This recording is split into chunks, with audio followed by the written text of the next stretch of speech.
The first book of Maccabees. And it happened afterwards that Alexander, the son of Philip the Macedonian, who first reigned in Greece having come from the land of Kittim, struck Darius the king of the Persians and the Medes. He appointed many battles, and he took hold of all the fortifications, and he executed the kings of the earth. And he passed through even to the ends of the earth. And he received the spoils of many nations. And the earth was silenced in his sight. And he gathered together power, and an exceedingly strong army. And he was exalted, and his heart was lifted up. And he captured the regions of nations and of sovereign leaders, and they became tributaries to him. And after these things, he fell down on his bed, and he knew that he would die. And he called his servants, nobles who were raised with him from his youth. And he divided his kingdom to them, while he was still alive. And Alexander reigned 12 years, and then he died. And his servants obtained his kingdom, each one in his place. And they all put diadems on themselves after his death, and their sons after them, for many years, and evils were multiplied on the earth. And there went forth from among them a sinful root, Antiochus the illustrious, the son of King Antiochus, who had been a hostage at Rome. And he reigned in the 137th year of the kingdom of the Greeks. In those days, there went forth from Israel sons of iniquity, and they persuaded many, saying, Let us go and negotiate a covenant with the Gentiles that are all around us. For since we have withdrawn from them, many evils have found us. And the word seemed good in their eyes. And some of the people determined to do this, and they went to the king. And he gave them the power to act according to the justice of the Gentiles. And they built a sports arena in Jerusalem, according to the laws of the nations. And they made themselves uncircumcised, and they withdrew from the holy covenant, and they were joined to the nations, and they were sold into evil doing. And the kingdom was ready in the sight of Antiochus, and he began to reign over the land of Egypt, so that he might reign over 2 kingdoms. And he entered into Egypt with an oppressive multitude, with swift chariots, and elephants, and horsemen, and a great abundance of ships. And he appointed a war against Ptolemy, the king of Egypt, and Ptolemy was filled with dread before his face, and he fled, and many fell down wounded. And he took hold of the fortified cities in the land of Egypt, and he received the spoils of the land of Egypt. And Antiochus turned back, after he struck Egypt, in the 143rd year, and he ascended against Israel. And he ascended to Jerusalem, with an oppressive multitude. And he entered into the sanctuary with arrogance, and he took the golden altar, and the lampstand of 549 light, and all the vessels, and the table for the bread of the presence, and the vessels of libation, and the vials, and the little mortars of gold, and the veil, and the crowns. And the golden ornament, which was at the face of the temple. And he crushed them all. And he took the silver and gold, and the precious vessels, and he took the hidden treasures, which he found. And having taken all these things away, he departed into his own land. And he caused a massacre of men, and he was speaking with great arrogance. And there was great wailing in Israel and in all of their places. And the leaders and elders mourned, and the virgins and young men became weak, and the splendor of the women was changed. Every bridegroom took up lamentation, and those who sat in the marriage bed mourned. And the land shook on behalf of the inhabitants in it, and the entire house of Jacob was clothed with confusion. And after 2 years of days, the king sent the prince of his tributes to the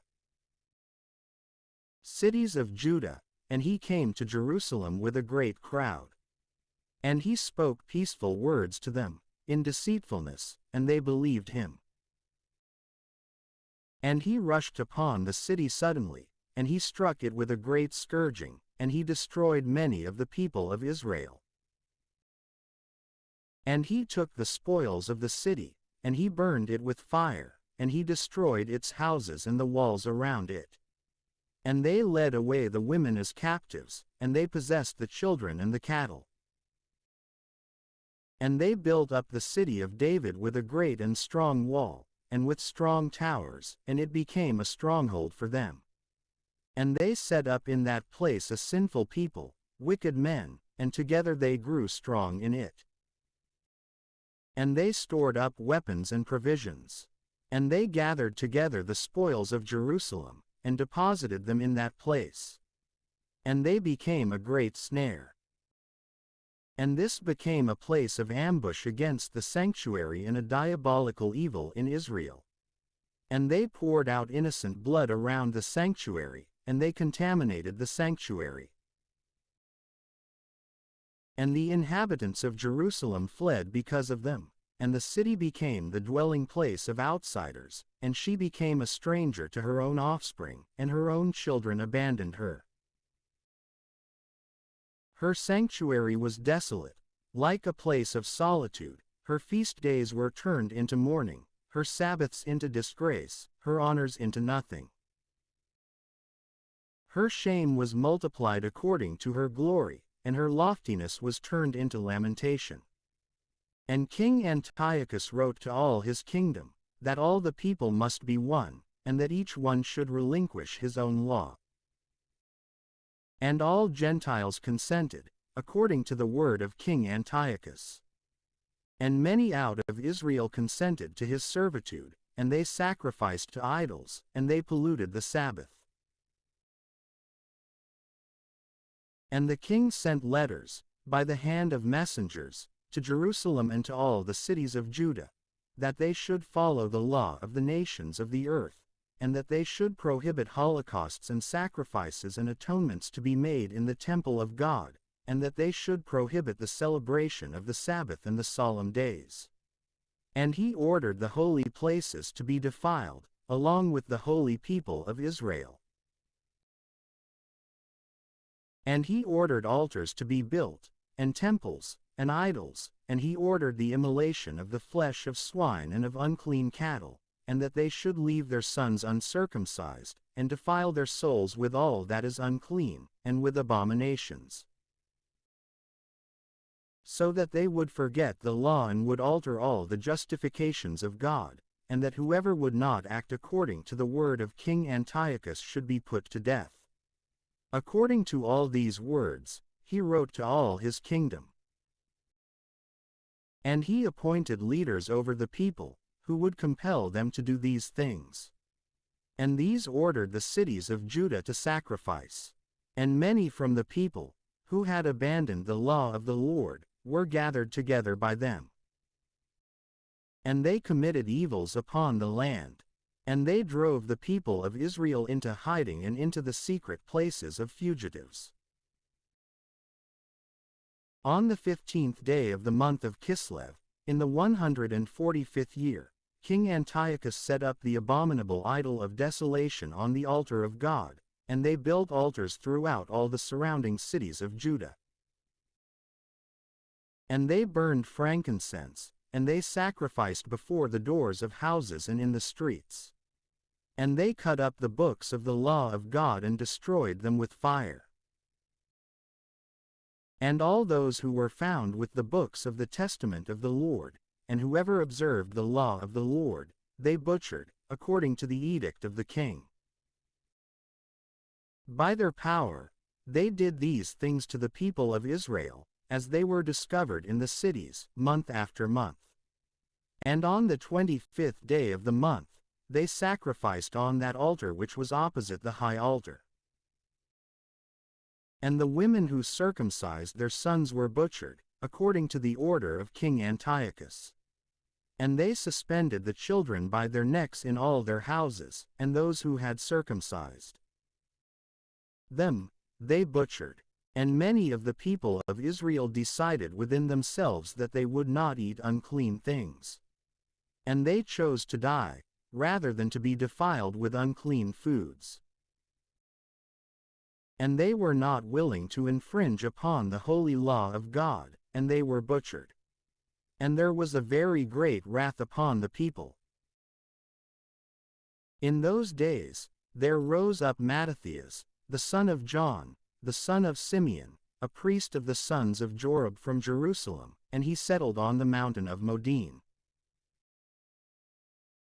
And he had 5 sons: John, who was surnamed Gaddi, and Simon, who was surnamed Thassi, and Judas, who was called Maccabees, and Eleazar, who was surnamed Avaran, and Jonathan, who was surnamed Apphus.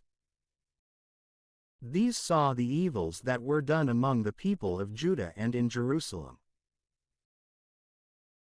And Mattathias said, Woe to me, for why was I born to see the grief of my people and the grief of the holy city, and to sit there, while it is given into the hands of the enemies?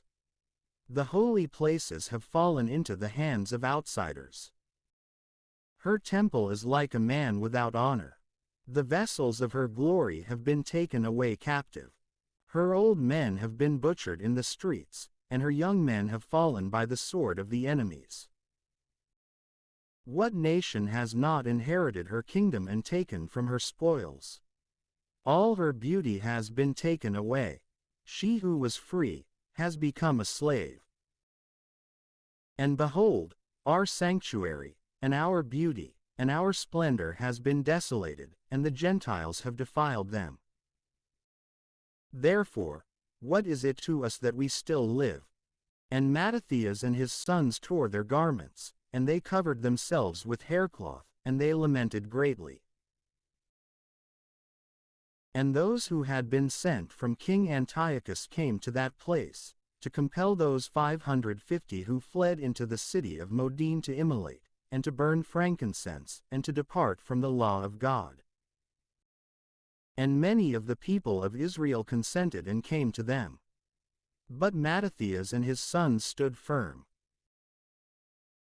And those who had been sent from Antiochus, responding, said to Mattathias, You are a ruler, and very splendid and great in this city, and you are adorned with sons and brothers. Therefore, approach first, and carry out the order of the king, as all the nations have done, and the men of Judah, and those who remained in Jerusalem. And you and your sons will be among the friends of the king, and enriched with gold and silver and many gifts. And Mattathias responded, and he said with a loud voice, Even if all nations obey King Antiochus, so that each one departs from the service of the law of his fathers and consents to his commandments, I and my sons and my brothers will obey the law of our fathers. May God be forgiving to us. It is not useful for us to abandon the law and the justices of God. We will not listen to the words of King Antiochus, nor will we sacrifice, transgressing the commandments of our law, so as to set out on another way. And, as he ceased speaking these words, a certain Jew approached in the sight of all to sacrifice to the idols upon the altar in the city of Modin, according to the order of the king. And Mattathias saw, and he grieved, and his temperament trembled, and his fury was enkindled according to the judgment of the law, and leaping up, he slaughtered him on the altar. Moreover, the man whom King Antiochus had sent, who compelled them to immolate, he killed at the same time, and he destroyed the altar, and he was zealous for the law, just as Phinehas did to Zimri, the son of Salome. And Mattathias exclaimed with a loud voice in the city, saying, All who hold zeal for the law, maintaining the covenant, let them follow me. And he and his sons fled to the mountains, and they left behind whatever they had in the city. Then many who sought judgment and justice went down into the desert. And they camped there, with their sons, and their wives, and their herds, because evils had overwhelmed them. And it was reported to the king's men, and to the army that was in Jerusalem, in the city of David, that certain men, who had cast aside the commandment of the king, had departed into the hidden places in the desert, and that many had followed after them. And immediately they went out to them, and they arranged a battle against them, on the day of the Sabbath. And they said to them, "And now, do you still resist? Go out and act according to the word of King Antiochus, and you will live." And they said, "We will not go out, and we will not do the king's word, so as to profane the day of the Sabbath." And they rushed against them in battle. But they did not respond, nor did they cast a stone at them, nor did they barricade the hidden places, for they said, "Let us all die in our simplicity. And heaven and earth will testify for us, that you destroyed us unjustly." So they carried out a battle on the Sabbath. And they were put to death, with their wives, and their sons, and their cattle, even to the number of 1,000 souls of men. And Mattathias and his friends heard of it, and they held a very great lamentation for them. And every man said to his neighbor, "If we all do just as our brothers have done, and if we do not fight against the Gentiles for the sake of our lives and our justifications, then they will quickly eradicate us from the earth." And they decided, on that day, saying, "Every man who will come against us in warfare on the day of the Sabbath, we will fight against him. And we will not all die, like our brothers who were put to death in the hidden places." Then there was assembled before them the synagogue of the Hasidenes, strong men from Israel, each one with a will for the law. And all those who fled from the evils added themselves to them, and they became a firmament to them. And they gathered together an army, and they struck down the sinners in their wrath and the wicked men in their indignation. And the others fled to the nations, so as to escape. And Mattathias and his friends traveled around, and they destroyed the altars. And they circumcised all the uncircumcised boys, whom they found within the limits of Israel, and they acted with fortitude. And they pursued the sons of arrogance, and the work was prosperous in their hands. And they obtained the law from the hands of the Gentiles, and from the hands of the kings. And they did not surrender the horn to the sinner. Then the days drew near when Mattathias would die, and he said to his sons, "Now arrogance and chastisement have been strengthened, and it is a time of overturning and of the wrath of indignation. Now therefore, O sons, be imitators of the law, and give your lives for the sake of the covenant of your fathers. And call to mind the works of the fathers, which they have done in their generations. And you will receive great glory and an eternal name. Was not Abraham found to be faithful in temptation, and so it was accounted to him as justice? Joseph, in the time of his anguish, kept the commandment, and he was made ruler of Egypt. Phinehas our father, being zealous in the zeal of God, received the covenant of an eternal priesthood. Jesus, since he fulfilled the word, was made a commander in Israel. Caleb, since he testified in the assembly, received an inheritance. David, in his mercy, obtained the throne of a kingdom for all generations. Elijah, since he was zealous with a zeal for the law, was received into heaven. Ananiah and Azariah and Mishael, by believing, were delivered from the flame. Daniel, in his simplicity, was delivered from the mouth of the lions. And so, consider that, through generation after generation of all those who trusted in him, none have failed in strength. And fear not the words of a sinful man, for his glory is dung and worms. Today he is extolled, and tomorrow he will not be found, because he has returned into his earth and his thinking has perished. Therefore, you sons, be strengthened and act manfully in the law. For by it, you shall become glorious. And behold, I know that your brother Simon is a man of counsel. Heed him always, and he will be a father to you. And Judas Maccabeus, who has been strong and resourceful from his youth, let him be the leader of your militia, and he will manage the war of the people. And you shall add to yourselves all who observe the law, and you shall claim the vindication of your people. Render to the Gentiles their retribution, and pay attention to the precepts of the law. And he blessed them, and he was added to his fathers. And he passed away in the 146th year, and he was buried by his sons in the 551 sepulchres of his fathers, in Modin, and all Israel mourned for him with a great mourning. And his son Judas, who was called Maccabeus, rose up in his place. And all his brothers assisted him, along with all those who had joined themselves to his father. And they fought the battle of Israel with rejoicing.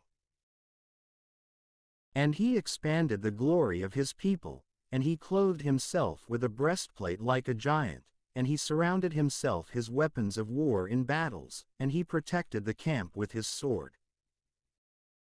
In his actions, he became like a lion, and like a young lion roaring in the hunt. And he pursued the wicked and tracked them down. And those who disturbed his people, he burned with fire. And his enemies were repelled by the fear of him, and all the workers of iniquity were troubled. And salvation was well directed in his hand. And he provoked many kings, and he gave joy to Jacob by his works, and his memory will be a blessing for all generations. And he traveled through the cities of Judah, and he destroyed the impious out of them, and he turned wrath away from Israel. And he was renowned, even to the utmost part of the earth, and he gathered together those who were perishing. And so Apollonius gathered together the Gentiles, with a numerous and great army from Samaria, to make war against Israel. And Judas knew about it, and he went forth to meet him. And he struck him and killed him.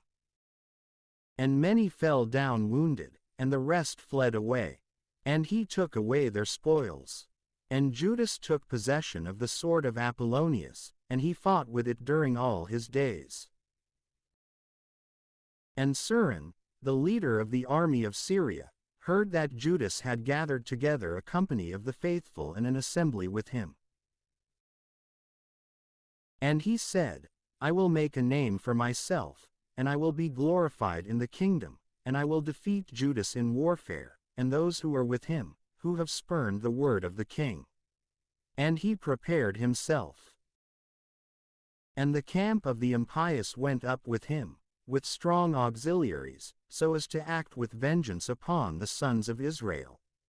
And they approached even as far as Bethhoron. And Judas went forth to meet him, with a few men. But when they saw the army coming to meet them, they said to Judas, How will we few be able to fight against so great and so strong a multitude, even though we are weakened by fasting today? And Judas said, It is easy for many to be enclosed in the hands of a few, for there is no difference in the sight of the God of heaven to liberate by means of many, or by means of few. For victory in warfare is not in the multitude of the army, but in the strength from heaven. They come to us with a contemptuous multitude and with arrogance, in order to destroy us, with our wives and our sons, and to despoil us. In truth, we will fight on behalf of our souls and our laws. And the Lord himself will crush them before our face. But as for you, do not fear them. And as soon as he had ceased speaking, he attacked them suddenly. And Surin and his army were crushed in his sight. And he pursued him from the descent of Bethhoron, even to the plains. And 800 of their men were cut down, but the rest fled into the land of the Philistines. And the fear and dread of Judas, as well as his brothers, fell upon all the nations around them. And his name reached even to the king, and all the nations told stories of the battles of Judas. But when King Antiochus heard these accounts, he was angry to his very soul. And he sent and gathered together forces from his entire kingdom, a very strong army. And he opened his treasury, and he gave out stipends to the army for a year, and he commanded them to make ready for all things. And he saw that the money from his treasures had failed, and that the tributes of the country were small, because of the dissension and the scourging that he had caused on earth in order to take away the legitimate laws, which had been since the first days.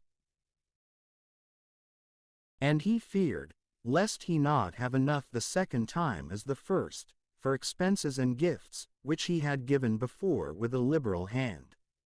For his excesses were more than the kings who had been before him.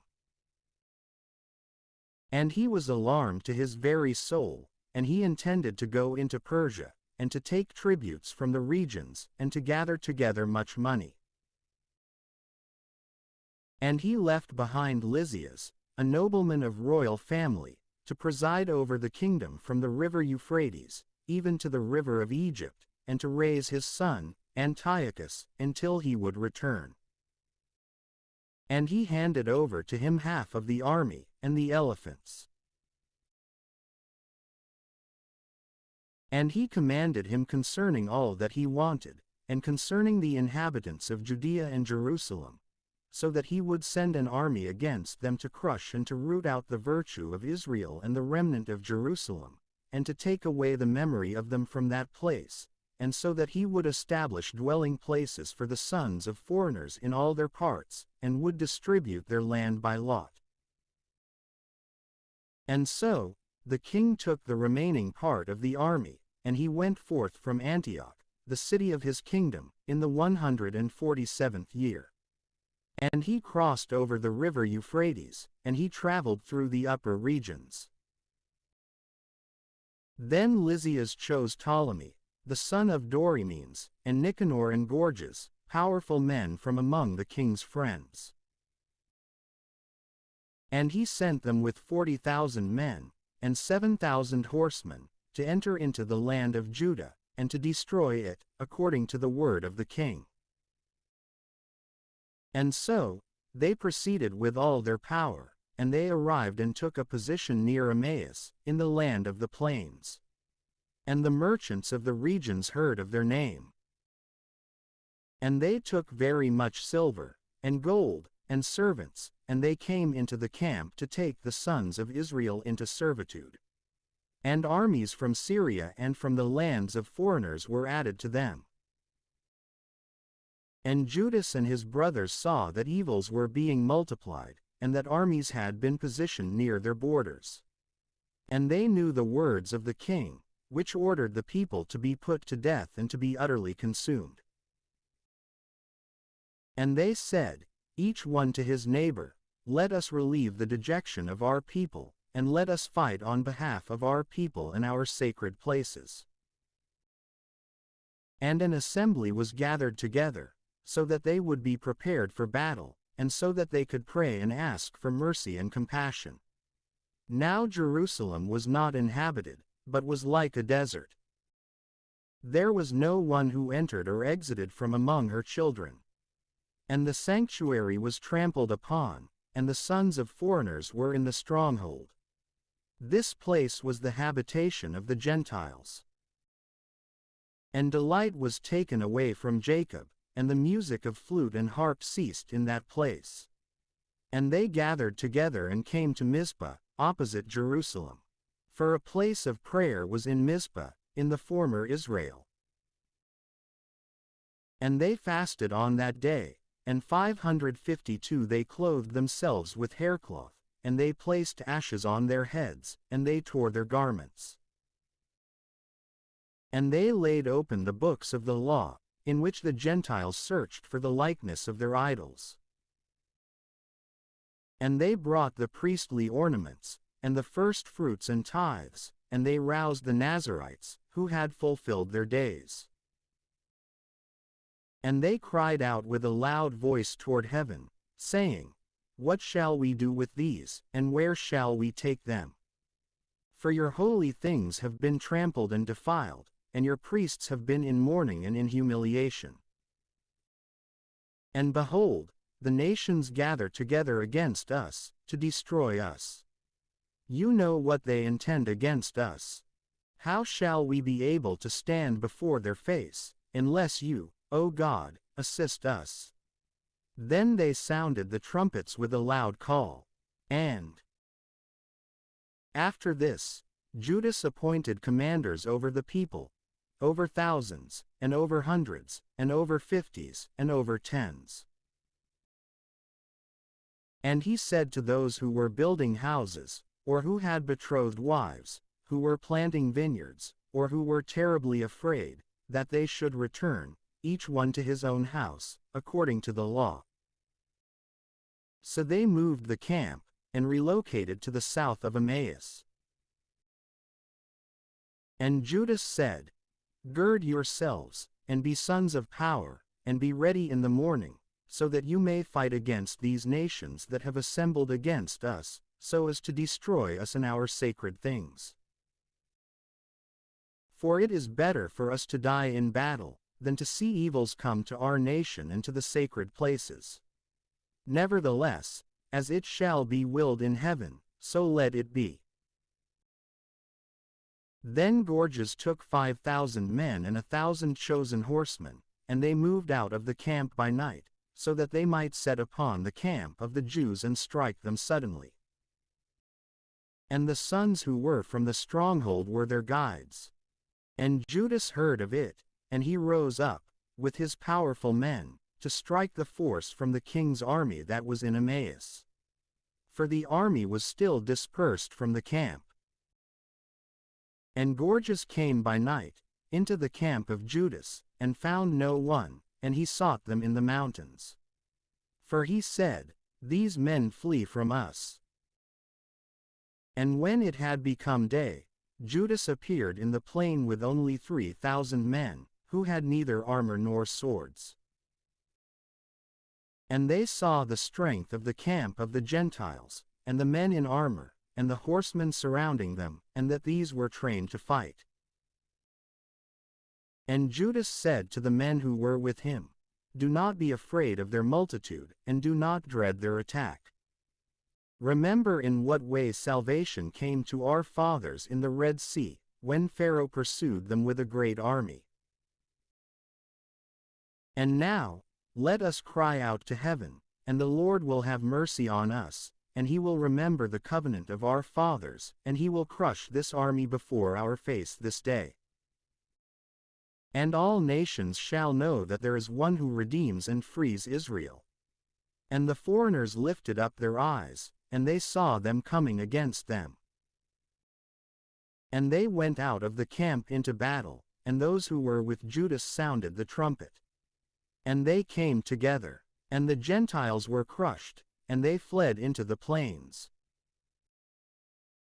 But the last of them all fell by the sword, and they pursued them even to Gazara, and even to the plains of Idumea, and Azotus, and Jamnia. And there fell from them as many as 3,000 men. And Judas returned, with his army following him. And he said to the people, Do not desire the spoils, for there is war before us. And Gorgias and his army are near us on the mountain. But stand firm now against our enemies, and fight against them, and you shall take the spoils afterwards, securely. And while Judas was speaking these words, behold, a certain part of them appeared, looking out from the mountain. And Gorgias saw that his men were put to flight, and that they had set fire to the camp. For the smoke that he saw declared what had happened. When they had seen this, they became very afraid, seeing at the same time both Judas and his army in the plains prepared to do battle. So they all fled away into the encampment of the foreigners. And Judas returned to take the spoils of the camp, and they obtained much gold and silver, and hyacinth, and purple of the sea, and great riches. And returning, they sang a canticle, and they blessed God in heaven, because he is good, because his mercy is with every generation. And so, a great salvation occurred in Israel in that day. But those among the foreigners who escaped went and reported to Lysias all that had happened. And when he heard these things, he was discouraged, being alarmed to his very soul. For things had not occurred in Israel according to his wishes, nor as the king had commanded. And, in the following year, Lysias gathered together 60,000 chosen men and 5,000 horsemen, so that he might defeat them in warfare.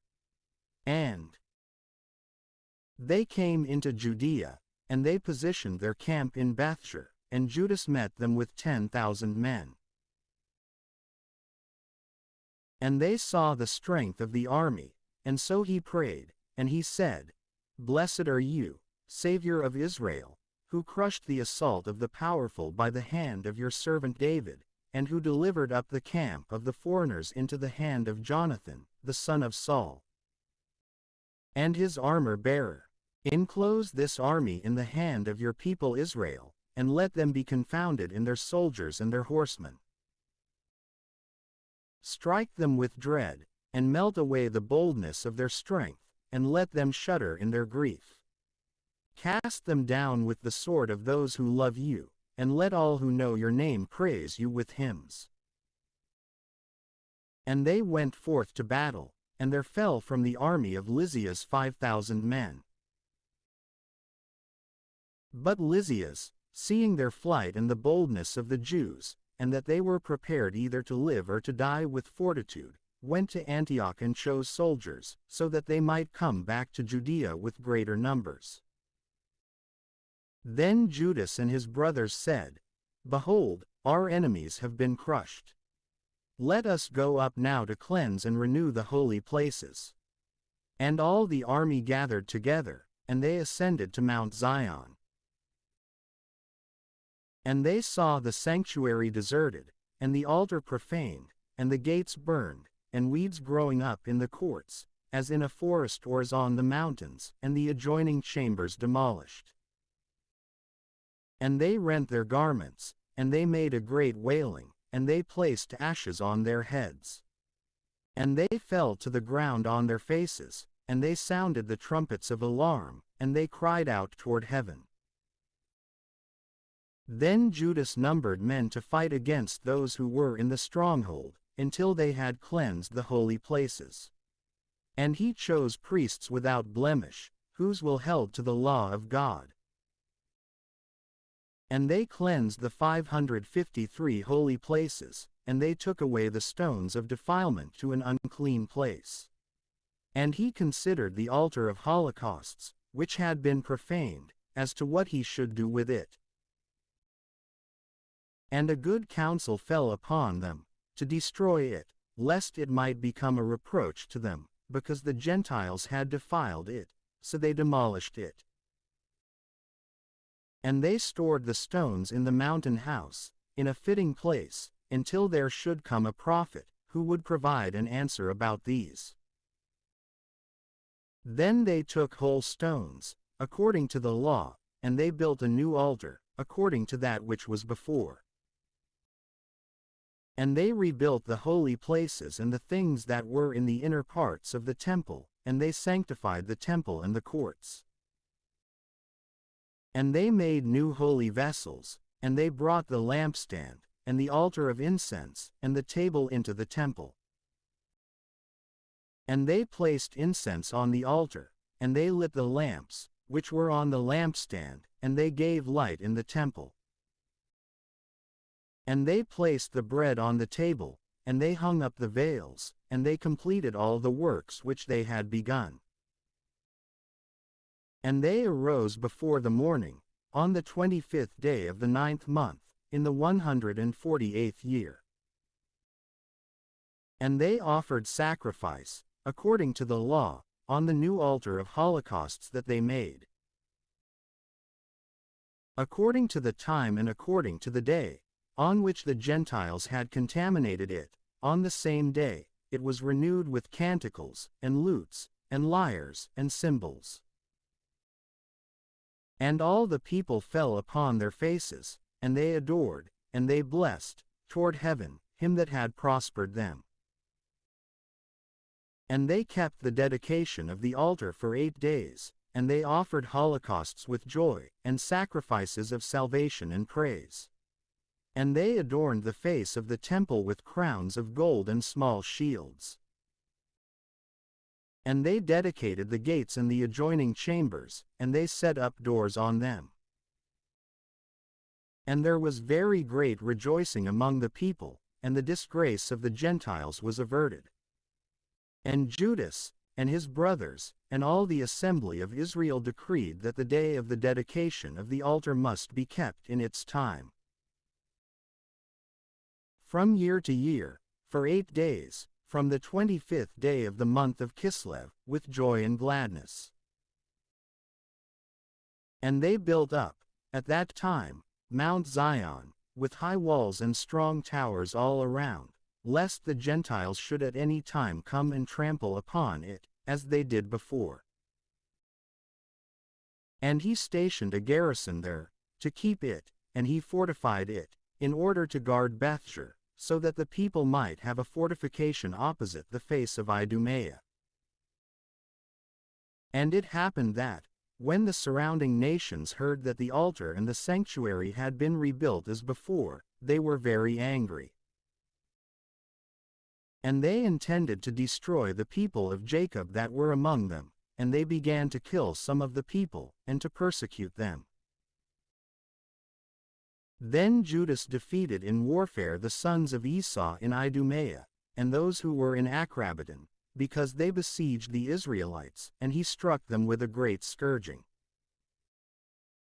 And he remembered the malice of the sons of Baan, who were a snare and a scandal to the people, lying in ambush for them in the way. And they were trapped by him in the towers, and he took up a position near them, and he anathematized them, and he burned their towers with fire, along with all who were in them. Then he crossed over to the sons of Ammon, and he found a strong hand, and an abundant people, and Timothy was their commander.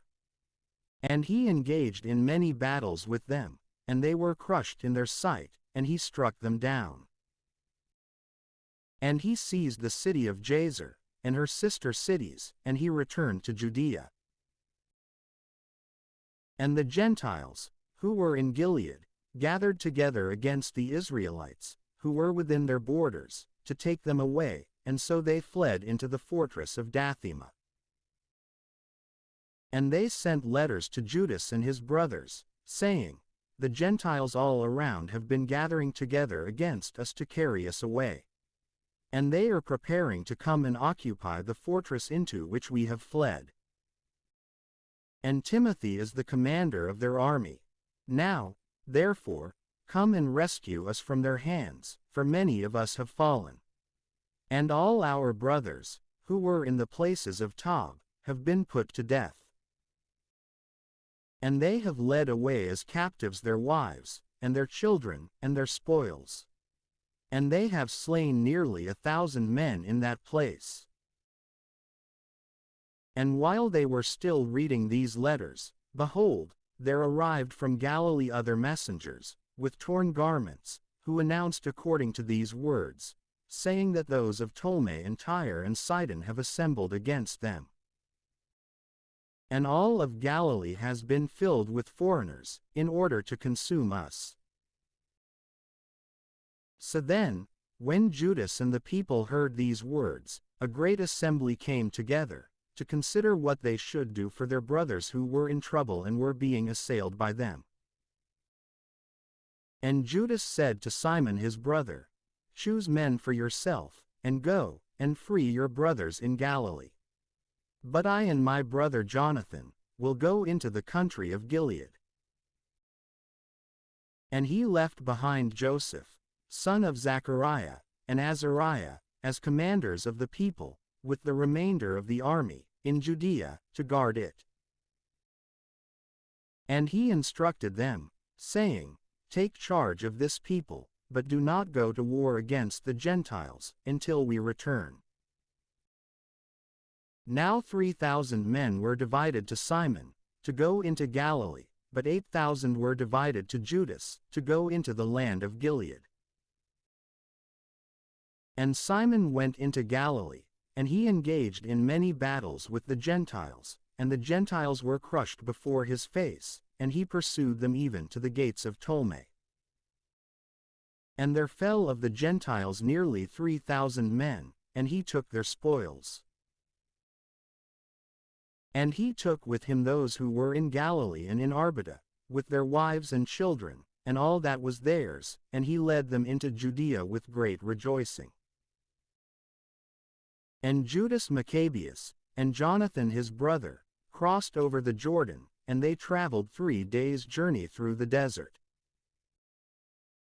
And the Nabateans met them, and they accepted them peacefully, and they described to them all that had happened to their brothers in the land of Gilead, and that many of them were trapped in Bozrah, and Boser, and Alema, and in Chaspho, and Maked, and Karnaim. All these are large and fortified cities. Moreover, they were held in their grasp in the other cities of Gilead, and they had arranged to move their army, on the next day, to these cities, and to seize them, and to destroy them all in one day. Then Judas and his army unexpectedly turned their path into the desert, to Boser, and they occupied the city. And he killed every male by the edge of the sword, and took all their spoils, and burned it with fire. And they arose from there by night, and 554 they went forth all the way to the fortress. And it happened that, at first light, when they lifted up their eyes, behold, there was a multitude of people, which could not be numbered, bringing ladders and machines, in order to seize the fortress, and to assault them. And Judas saw that the fight had begun, and the cry of the battle went up to heaven like a trumpet, and a great cry went out of the city. And he said to his army, "Fight today on behalf of your brothers." And he came, with 3 companies behind them, and they sounded the trumpets, and they cried out in prayer. And the camp of Timothy knew that it was Maccabees, and they took flight before his face. And they struck them with a great scourging. And there fell from them in that day nearly 8,000 men. And Judas diverted to Mizpah, and he fought and seized it. And he killed all of its males, and he took its spoils, and he burned it with fire. From there, he continued on, and he seized Chaspho, and Maked, and Boser, and the rest of the cities of Gilead. But after these events, Timothy gathered together another army, and he positioned his camp opposite Raphin, across the torrent. And Judas sent men to catch sight of the army. And they reported back to him, saying, "All the nations that surround us have assembled before him, with an exceedingly great army.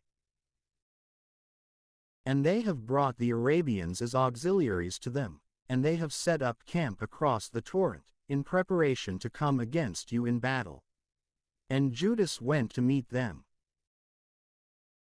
And Timothy said to the leaders of his army, "When Judas and his army approach, close to the torrent of water, if he crosses over to us first, we will not be able to withstand him.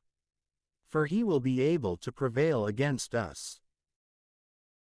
If, truly, he is afraid to cross over, and so he sets up camp across the river, we will cross over to them, and we will prevail against him." But when Judas approached, close to the torrent of water, he stationed the scribes of the people near the torrent, and he commanded them, saying, "Permit no man to stay behind, but let all come into the battle." And he crossed over to them first, and all the people after him. And all the Gentiles were crushed before their face, and they threw away their weapons, and they fled to the temple that was in Carnaim.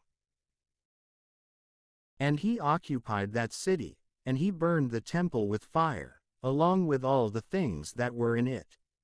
And Carnaim was subdued, and it could not stand against the face of Judas. And Judas gathered together all the Israelites who were in the land of Gilead, from the least even to the greatest, with their wives and children, and a very great army, to come into the land of Judah. And they came as far as Ephron. And this was a great city, positioned at the entrance, strongly fortified, and there was no way to go around it on the right or on the left, but the path was through the midst of it. And those who were in the city shut themselves in and barricaded the gates with stones. And so Judas sent to them with words of peace, saying, "Let us cross through your land, to go into our own land, and no one will harm you, we will only cross through on foot." But they were not willing to open to them. Then Judas instructed a proclamation to be made in the camp, that they would engage them, each one from the place where he was. And the men of the army drew close. And he assaulted that city all day and all night. And the city was delivered into his hand.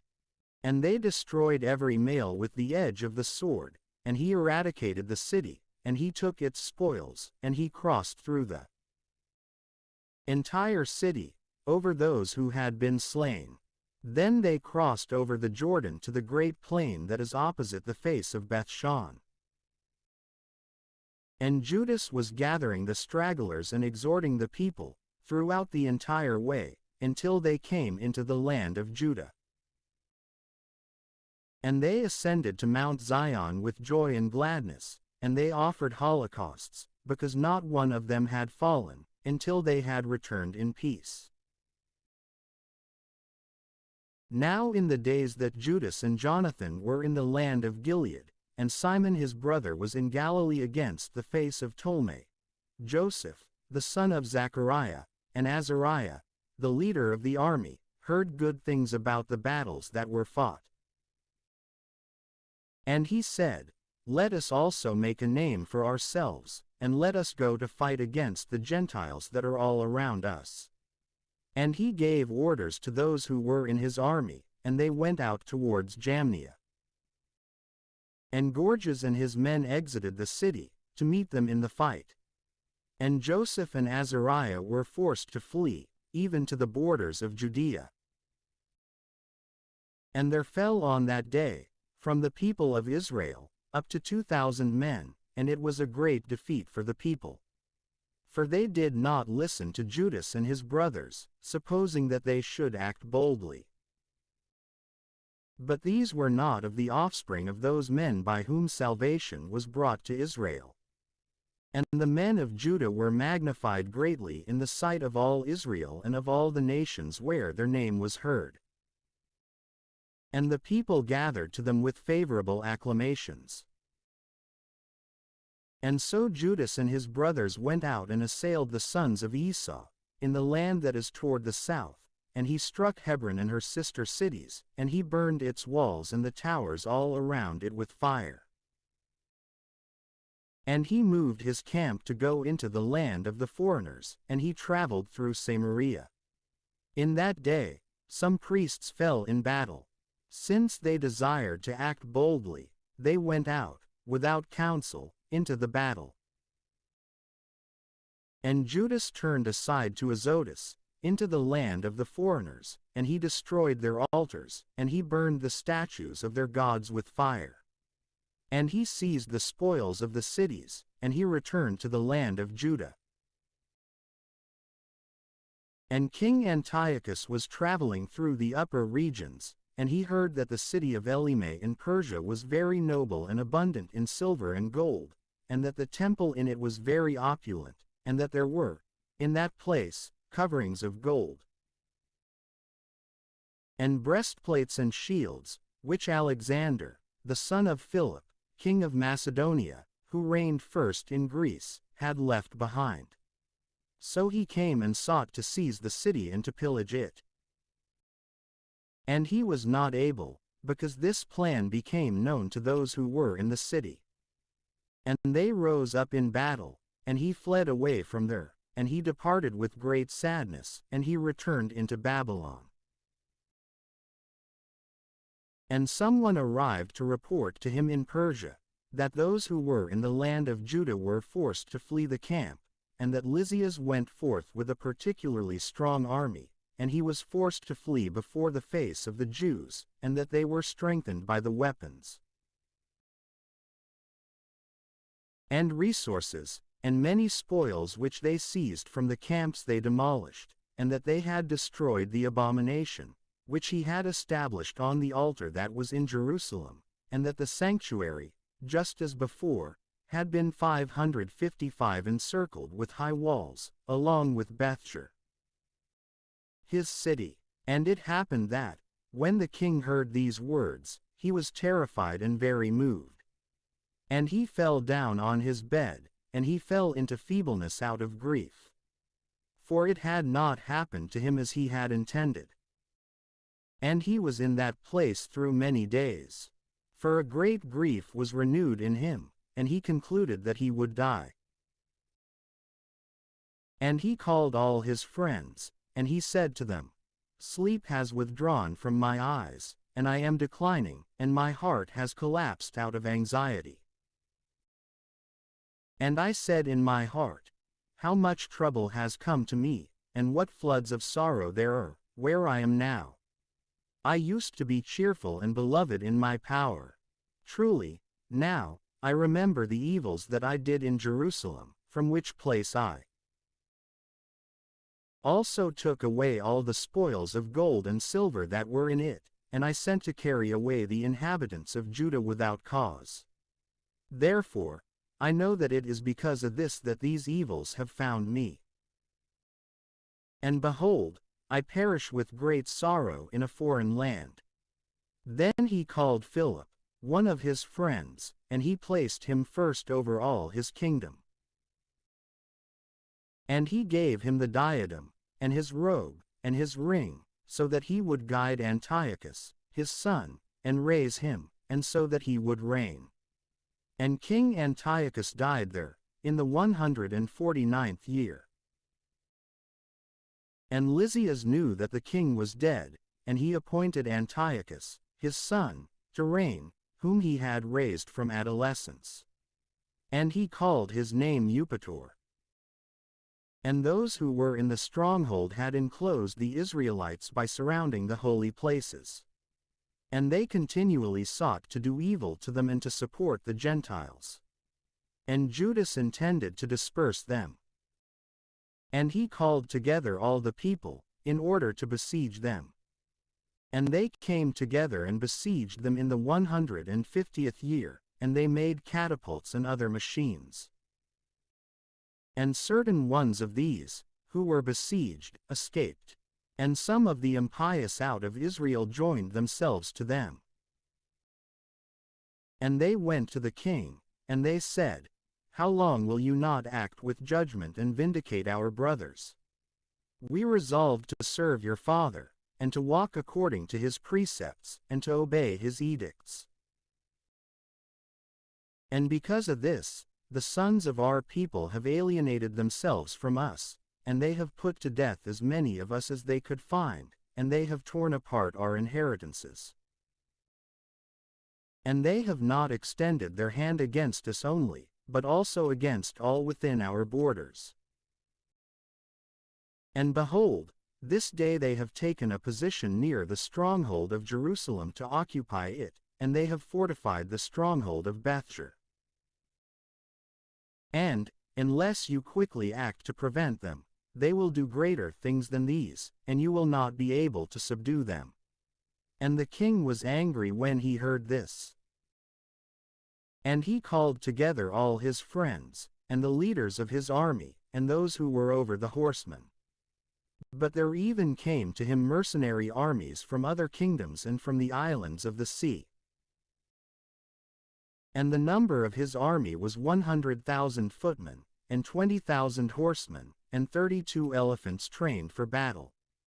And they traveled through Idumea, and they took a position near Bethshur. And they fought for many days, and they made machines of war. But they came out and burnt them with fire, and they fought manfully. And Judas departed from the stronghold, and he moved the camp to Bethcharia, opposite the camp of the king. And the king rose up, before it was light, and he forced his troops to march toward the way of Bethcharia. And the armies prepared themselves for battle, and they sounded the trumpets. And they showed the elephants the blood of grapes and mulberries, to provoke them to fight. And they divided the beasts by the legions, and there stood by every elephant 1,000 men, with shields joined together and with brass helmets on their heads. And 500 well-ordered horsemen were chosen for every beast. These were ready beforehand, and wherever the beast was, they were there, and whenever it moved, they moved, and they did not depart from it. Moreover, upon them there were strong wooden turrets, watching over every beast, with machines upon them, and on them were 32 valiant men, who fought from above, and an Indian to rule each beast. And the rest of the horsemen, he stationed here and there, in 2 parts, with trumpets to stir up the army and to urge on those who were slow to move within its legions. And so, when the sun reflected off the shields of gold and of brass, the mountains were resplendent from them, and they glowed like lamps of fire. And part of the king's army was divided to the high mountains, and the other part to the low places. And they went forth with order and caution. And all the inhabitants of the land were shaken at the voice of their multitude, and at the advance of the company, and at the clash of the armor. For the army was very great and strong. And Judas and his army drew near for battle. And there fell of the king's army 600 men. And Eleazar, the son of Sora, saw one of the beasts shielded with the king's shield, and it was higher than the other beasts. So it seemed to him that the king must be on it. And he gave himself for the freedom of his people, and to obtain for himself a name in eternity. And he ran up to it boldly in the midst of the legion, killing on the right and on the left, and they fell down before him on this side and that. And he went between the feet of the elephant, and put himself under it, and he killed it. And it fell to the ground upon him, and he died there. And, seeing the strength of the king and the forcefulness of his army, they turned themselves away from them. But the king's camp went up against them in Jerusalem. And the king's camp took up a position near Judea and Mount Zion. And he made peace with those who were in Bethshur. And they went out of the city, because they had no provisions in their confinement, for it was the Sabbath of the land. And the king captured Bethshur, and he stationed a garrison there to keep it. And he turned his camp against the place of sanctification for many days. And he stationed there catapults and other machines, machines to cast fire, and windlasses to cast stones and darts, and small catapults to cast arrows and metal. But they also made machines against their machines, and they fought for many days. But there were no foods in the city, because it was the 7th year. And those who had remained in Judea were from the Gentiles, so they consumed all that they had left from what had been stored up. And there remained in the holy places a few men, for the famine had prevailed over them. And they were scattered, each one to his own place. Then Lysias heard that Philip, whom King Antiochus had appointed, when he was still alive, to raise his son, Antiochus, and to reign, had returned from 556 Persia and Media, with the army that went with him, and that he sought to take upon himself the affairs of the kingdom. He hurried to go and to say to the king and the commanders of the army, "We are weakened every day, and our food is limited, and the place that we besiege is strong, and it is incumbent upon us to put the kingdom in order. And so now, let us bestow a pledge to these men, and make peace with them and with all their nation. And let us establish for them that they may walk according to their own laws, just as before. For, because of their laws, which we despised, they have become angry and have done all these things." And the idea was pleasing in the sight of the king and the leaders. And he sent to them to make peace. And they accepted it. And the king and the leaders swore to them. And they went out of the stronghold.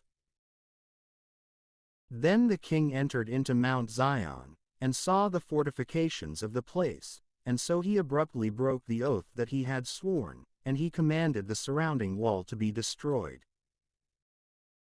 And he departed in haste and returned to Antioch, where he found Philip ruling the city. And he fought against him and occupied the city. In the 151st year, Demetrius, the son of Seleucus, departed from the city of Rome, and he went up with a few men to a maritime city, and he reigned there. And it happened that, as he entered into the house of the kingdom of his fathers, the army captured Antiochus and Lysias, to bring them to him. And the matter became known to him, and he said, "Do not show me their face." And so the army killed them. And Demetrius sat upon the throne of his kingdom. And there came to him iniquitous and impious men from Israel. And Alcimus was their leader, who wanted to be made a priest. And they accused the people to the king, saying, "Judas and his brothers have destroyed all your friends, and he has scattered us from our land. Now, therefore, send a man, whom you trust, and let him go and see all the destruction he has done to us and to the regions of the king. And let him punish all his friends and their helpers." And so the king chose, from among his friends, Bacchides, who ruled across the great river in the kingdom, and who was faithful to the king. And he sent him to see the destruction that Judas had done. Moreover, he appointed the wicked Alcimus to the priesthood, and he commanded him to take revenge on the sons of Israel. And they rose up and came forth with a great army into the land of Judah. And they sent messengers, who spoke to Judas and his brothers with words of peace, in deceitfulness. But they did not heed their words, for they saw that they arrived with a great army. Then there assembled to Alcimus and Bacchides, a congregation of scribes, to seek just terms. And first, the Hasidenes, who were among the sons of Israel, also sought peace from them. For they said, "A man who is a priest from the offspring of Aaron has arrived, he will not deceive us." And he spoke to them peaceful words, and he swore to them, saying, "We will not carry out any evil against you or your friends." And they believed him. And he captured 60 of their men and killed them in one day, according to the word that is written, "The flesh of your saints, and their blood, they have poured out all around Jerusalem, and there was no one who would bury them." Then fear and trembling hovered over all the people, for they said, "There is no truth or judgment among them. For they have transgressed the agreement and the oath that they swore." And Bacchides moved the camp from Jerusalem, and he took up a position at Bethsaith. And he sent and captured many of those who had fled from him, and some of the people he killed in sacrifice, and he threw them into a great pit. Then he committed the country to Alcimus, and he left behind troops with him to assist him. And so Bacchides went away to the king. And Alcimus did what he pleased by means of his leadership of the priesthood. And all those who disturbed the people assembled before him, and they obtained the land of Judah, and they caused a great scourging in Israel. And Judas saw all the evils that Alcimus, and those who were with him, did to the sons of Israel, even more than the Gentiles did. And he went out into all the parts surrounding Judea, and he took vengeance on the men who had rebelled, and they ceased to go forth into the region any longer. But Alcimus saw that Judas, and those who were with him, prevailed. And he knew that he was not able to withstand them. And so he returned to the king, and he accused them of many crimes. And the king sent Nicanor, one of his principal noblemen, who was a cultivator of hostility against Israel. And he commanded him to overthrow the people. And Nicanor came to Jerusalem with a great army, and he sent to Judas and his brothers words of peace, with deceitfulness, saying, "Let there be no fighting between me and you. I will come with a few men, to see your faces with peace." And he came to Judas, and they greeted one another in turns, peaceably. And the enemies were prepared to abduct Judas. And the plan became known to Judas, that he came to him with deceit. And so he became very afraid of him, and he was no longer willing to see his face. And Nicanor knew that his plan had been exposed, and he went out to meet Judas in battle near Capharsalama. And there fell of the army of Nicanor nearly 5,000 men, and they fled into the city of David. And after these events, Nicanor ascended to Mount Zion. And some of the priests of the people went out to greet him in peace, and to show him the holocausts that were offered for the king. But he mocked and despised them, and he defiled them. And he spoke arrogantly, and he swore with anger, saying, "Unless Judas and his army have been delivered into my hands, when I return in peace, I will burn this house." And he went out with great anger. And the priests went in and stood before the face of the altar and the temple. And weeping, they said, "You, O Lord, have chosen this house so that your name may be invoked in it, so that it may be a house of prayer and supplication for your people. Accomplish vindication with this man and his army, and let them fall by the sword. Remember their blasphemies, and do not allow them to continue." Then Nicanor departed from Jerusalem, and he positioned his camp near Bethhoron, and an army of Syria met him there. And Judas took a position in Adassa with 3,000 men. And Judas prayed, and he said, "O Lord, when those who were sent by King Sennacherib blasphemed against you, an angel went out and struck 185,000 of them. Just so, crush this army in our sight today, and so let the others know that he has spoken evil 557 against your sanctuary. And judge him according to his wickedness." And the armies were sent into battle together on the 13th day of the month of Adar.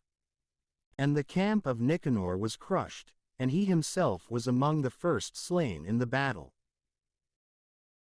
So then, when his army saw that Nicanor had fallen, they threw away their weapons and fled. And they pursued them for 1 day's journey from Adassa, even until one comes into Gazara, and they sounded the trumpets after them with signals. And they went forth from all of the towns all around Judea.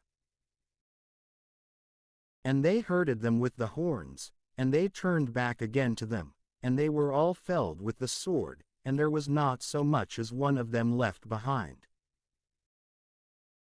And they took their spoils like a prey, and they cut off the head of Nicanor, and his right hand, which he had extended arrogantly, and they brought it, and hung it up opposite Jerusalem.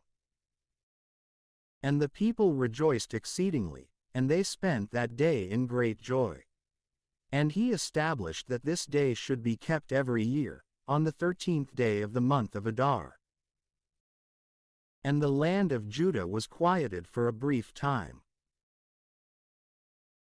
And Judas heard of the fame of the Romans, that they are powerful and strong, and that they willingly agree to all things that are asked of them, and that, whoever was agreeable to them, they established a friendship with them, and so they are powerful and resourceful. And they heard of their battles, and the successful works that they had accomplished in Galatia, how they had subdued them and brought them under tribute, and what great things they had accomplished in the region of Spain. And that they had driven under their power the mines of silver and gold which are there, and that they had obtained possession of the entire place by their counsel and patience, and that they had overcome places that were very far from them, and kings, who came against them from the ends of the earth, and had crushed them and struck them with a great scourging, while the rest pay tribute to them every year, and that they had defeated in battle Philip, and Perses the king of the Cetines, and the others who had taken up arms against them,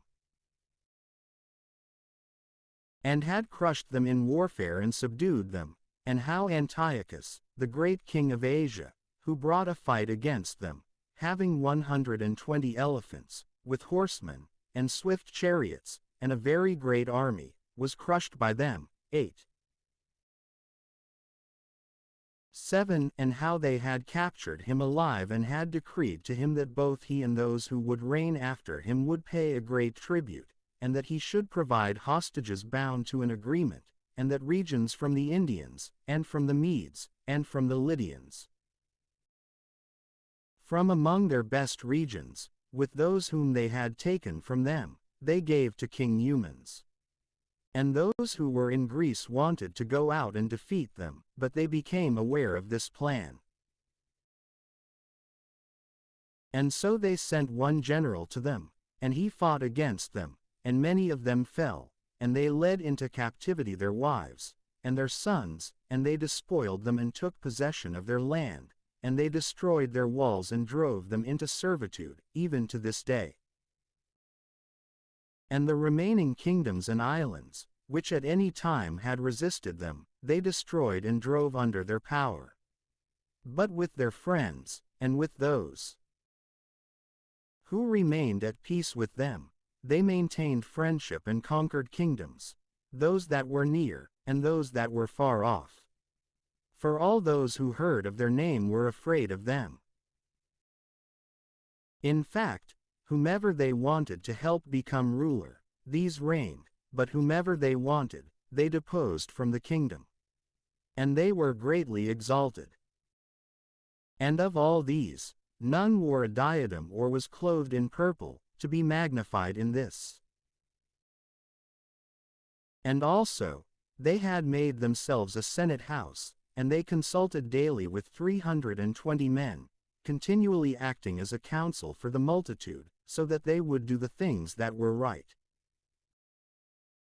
And they commit their government to one man each year, to rule over their entire land, and they all obey this one, and there is no envy or jealousy among them. And so Judas chose Eupolemus, the son of John, the son of Jacob, and Jason, the son of Eleazar, and he sent them to Rome to make an agreement of friendship and an alliance with them, and so that they would take away from them the yoke of the Grecians.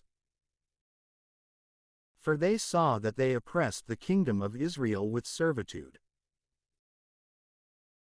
And they went to Rome, a very long journey, and they entered the Senate house, and they said, Judas Maccabeus, and his brothers, and the people of the Jews, have sent us to you to establish with you an alliance and peace, and so that we may be registered among your associates and friends.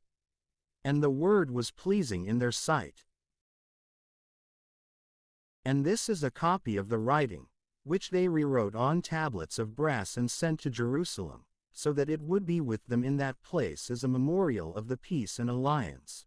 May all be well with the Romans and with the nation of the Jews, at sea and on land, forever. And may sword and enemy be far away from them.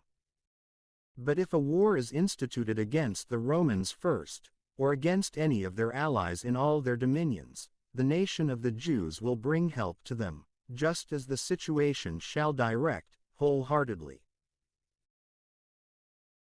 And those who do battle, they need not provide with supplies of wheat, or arms, or money, or ships, just as it seems good to the Romans, and they shall obey their orders, while taking nothing from them. But in like manner also, if war will have fallen upon the nation of the Jews first, the Romans shall help them willingly, just as the situation permits them. And those who give assistance will not be provided with wheat, or arms, or money, or ships, just as it seems good to the Romans. And they shall obey their orders without deceit. According to these words, the Romans have made an agreement with the people of the Jews. And, if after these words, one or another would want to add anything to, or take anything from these, they may do as they propose. And whatever they add or take away, it shall be ratified.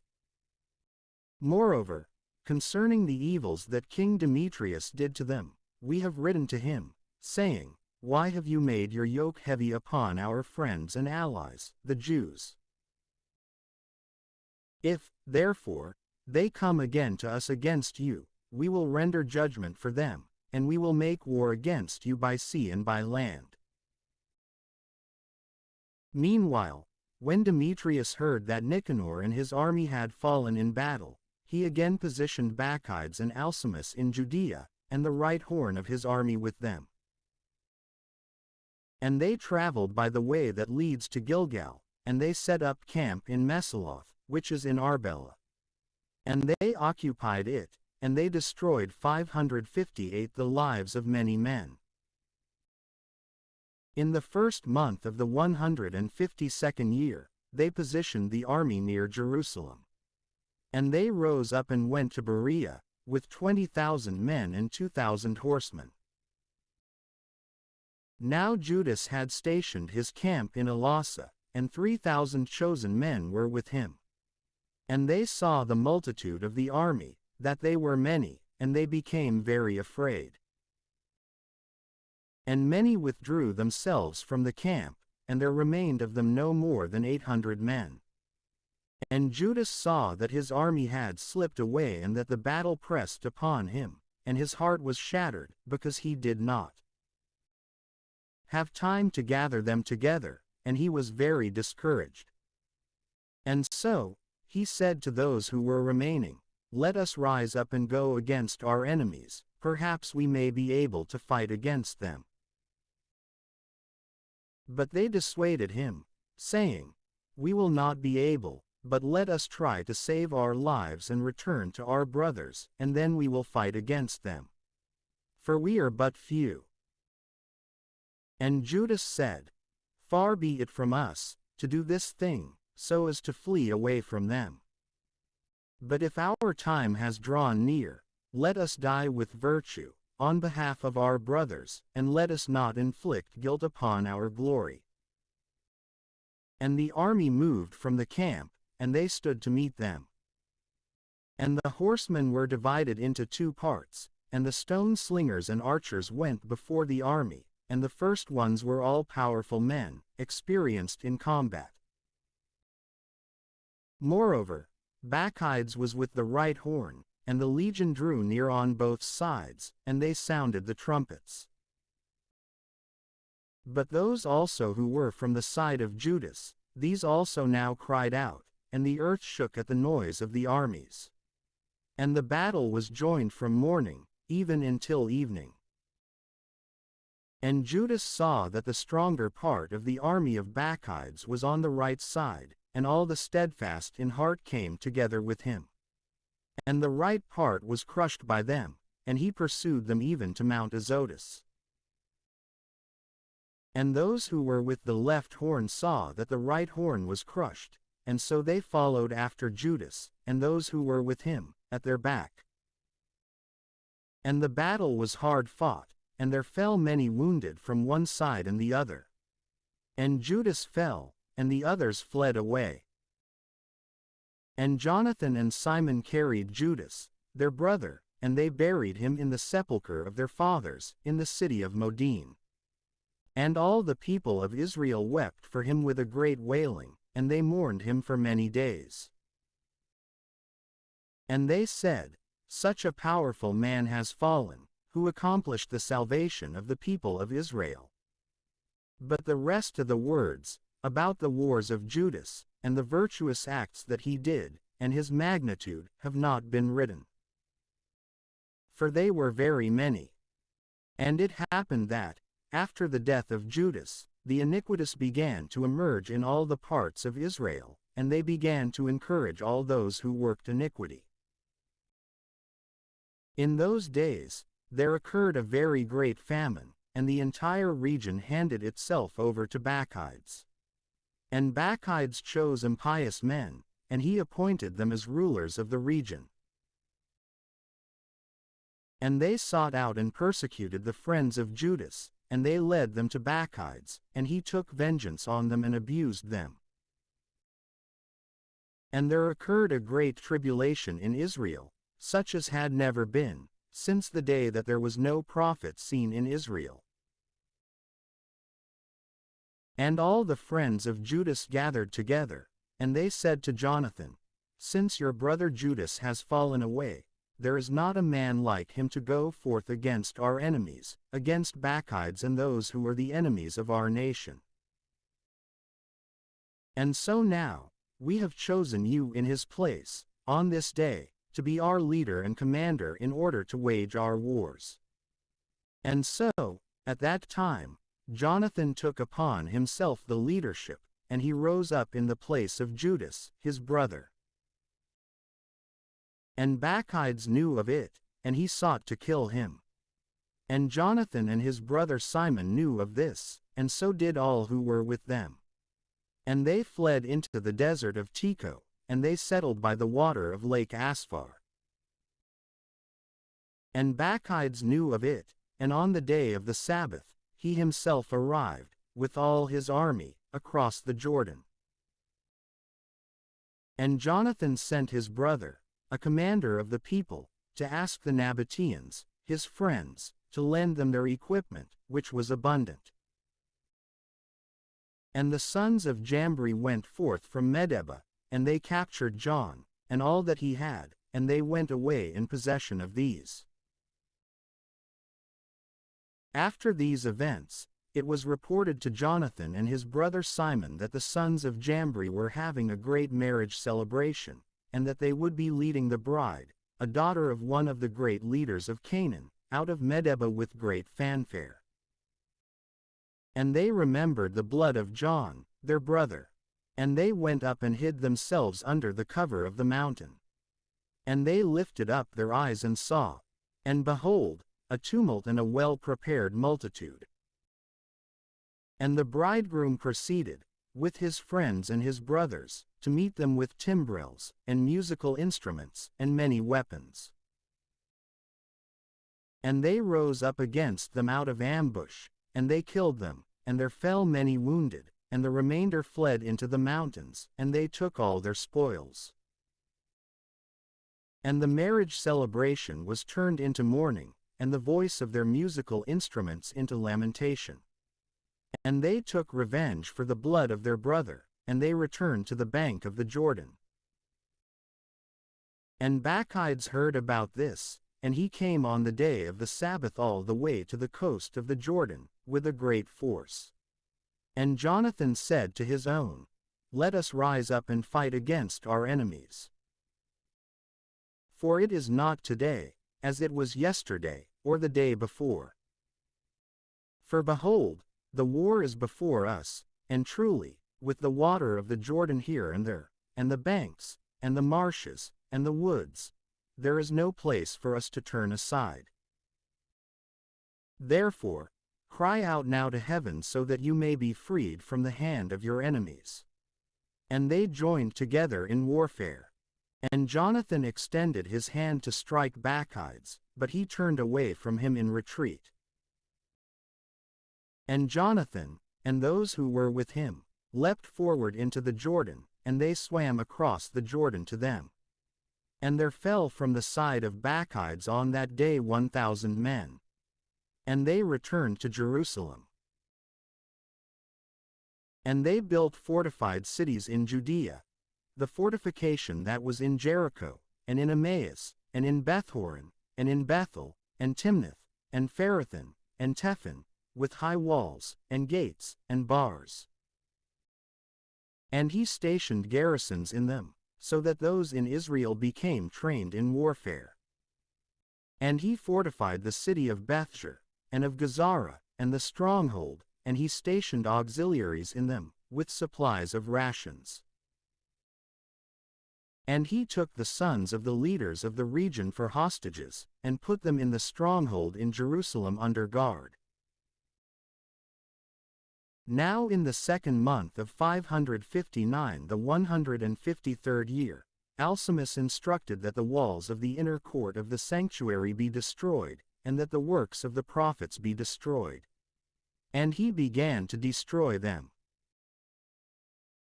At that time, Alcimus was struck, and his works were hindered, and his mouth was closed shut, and he was weakened with paralysis, so that he was no longer able to speak a word, nor to give orders concerning his house. And Alcimus died at that time, in great torment. And Bacchides saw that Alcimus was dead, and he returned to the king. And the land was quiet for 2 years. And all the iniquitous considered together, saying, Behold, Jonathan, and those who are with him, live in quietude and confidence. Now, therefore, let us bring forth Bacchides, and he will capture them all, in one night. So they went and gave counsel to him. And he rose up, so as to advance with a great army. And he secretly sent letters to his associates who were in Judea, to seize Jonathan and those who were with him. But they were not able, for their plan became known to them. And he apprehended, from the men of the region, those who were the leaders of this malice, 50 men. And he killed them. And Jonathan, and Simon, and those who were with him, withdrew into Bethbasi, which is in the desert. And he repaired its breaches, and they fortified it. And Bacchides knew about it, and he gathered together all his multitude. And he reported it to those who were from Judea. And he came and made camp above Bethbasi, and he fought against it for many days, and he made machines of war. But Jonathan left behind his brother Simon in the city, and he went out into the country, and he approached with a number of men, and he struck Otamara and his brothers, and the sons of Phaseron, in their tents. And he began to slaughter and to increase in forces. In truth, Simon, and those who were with him, went forth from the city and burned the machines of war, and they fought against Bacchides, and he was crushed by them. And they afflicted him greatly, because his counsel and his meetings were in vain. And he was angry with the men of iniquity who had given him counsel to come into their region, and he killed many of them. But he decided to depart with the remainder into their country. And Jonathan knew of it, and he sent ambassadors to him to arrange a peace with him, and to restore the captives to him. And he accepted it willingly, and he acted according to his words, and he swore that he would do him no evil all the days of his life. And he restored to him the captives which he previously had been given from the land of Judah. And he turned back and went away into his own land, and he no longer drew near, in order to enter into their borders. And so the sword ceased from Israel. And Jonathan lived in Michmash, and, in that place, Jonathan began to judge the people, and he destroyed the impious out of Israel. And in the 160th year, Alexander, the son of Antiochus, who was surnamed the Illustrious, came up and occupied Ptolemy, and they received him, and he reigned there. And King Demetrius heard of it, and he gathered together an exceedingly great army, and he went forth to meet him in battle. And Demetrius sent a letter to Jonathan, with peaceful words, to magnify him. For he said, "Let us first make a peace with him, before he makes one with Alexander against us. For he will remember all the evils that we have done to him, and to his brother, and to his nation." And he gave him the authority to gather together an army, and to fabricate weapons, so that he would be his associate. And the hostages who were in the stronghold, he ordered to be handed over to him. And Jonathan came to Jerusalem, and he read the letters in the hearing of all the people and of those who were in the stronghold. And they were struck with a great fear, because they heard that the king gave him the authority to gather together an army. And the hostages were handed over to Jonathan, and he restored them to their parents. And Jonathan lived in Jerusalem, and he began to rebuild and repair the city. And he told those doing the work to build up the walls, and Mount Zion, all around, with square stones, as a fortification. And they did so. Then the foreigners, who were in the fortifications that Bacchides had built, fled away. And each one abandoned his place and departed into his own land. Only in Bethjar did there remain some others of these, who had forsaken the law and the precepts of God. For this was a refuge for them. And King Alexander heard of the promises that Demetrius promised to Jonathan. And they described the battles to him, and the virtuous deeds that he and his brothers had done, and the hardships that they had endured. And he said, "Would we ever find another such man? And so now, let us make him our friend and our associate." And so, he wrote a letter, and he sent it to him, according to these words, saying, "King Alexander to his brother, Jonathan, greetings. We have heard of you, that you are a man of power and strength, and that you are fit to be our friend. And so now, on this day, we appoint that you be high priest of your people, and that you be called the king's friend, and that you be of one mind with us in our affairs, and that you keep friendship with us." Then Jonathan clothed himself with the holy vestment, in the 7th month, in the 160th year, on the solemn day of the Feast of Tabernacles. And he gathered together an army, and he made an abundance of weapons. And Demetrius heard these words, and he was exceedingly sorrowful, and he said, "What have we done in this, that Alexander has gone before us to obtain the friendship of the Jews to strengthen himself? I also will write to them words of petition, and offer positions of rank and gifts, so that they may act in assistance to me." And he wrote to them in these words, "King Demetrius to the nation of the Jews, greetings. Since you have kept the peace with us, and have remained in our friendship, and have not made agreements with our enemies, we have heard of this, and we are glad. And so now, persevere still to remain faithful to us, and we will reward you with good things for what you have done for us. And we will repay you for your many expenses, and we will give you gifts. And now, I release you, and all the Jews, from tributes, and I grant to you the payments of salt, and I send back the crowns and the thirds of the seed. And the 1/2 portion of the fruit from the trees, which is my share, I relinquish to you from this day and hereafter, so that it shall not be taken from the land of Judah, nor from the 3 cities that have been added to it from Samaria and Galilee, from 560 this day and for all time. And let Jerusalem be holy and free within its borders, and let the tenths and tributes be for itself. And I even return authority over the stronghold, which is in Jerusalem, and I give it to the high priest, in order to appoint in it any such men as he will choose, who will guard it. And every soul of the Jews who were taken captive from the land of Judah in all my kingdom, I set at liberty without charge, so that they are all released from tributes, even of their cattle. And all the days of solemnities, and the Sabbaths, and the new moons, and the decreed days, and the 3 days before the solemn day, and 3 days after the solemn day, shall all be days of immunity and remission for all the Jews who are in my kingdom. And no one will have the authority to do anything, or to incite any plots, against any of them, in all cases. And let there be enrolled from the Jews, into the army of the king, up to 30,000 men. And allowances shall be given to them, just as is due to all the king's army. And some of them shall be appointed to be in the fortresses of the great king.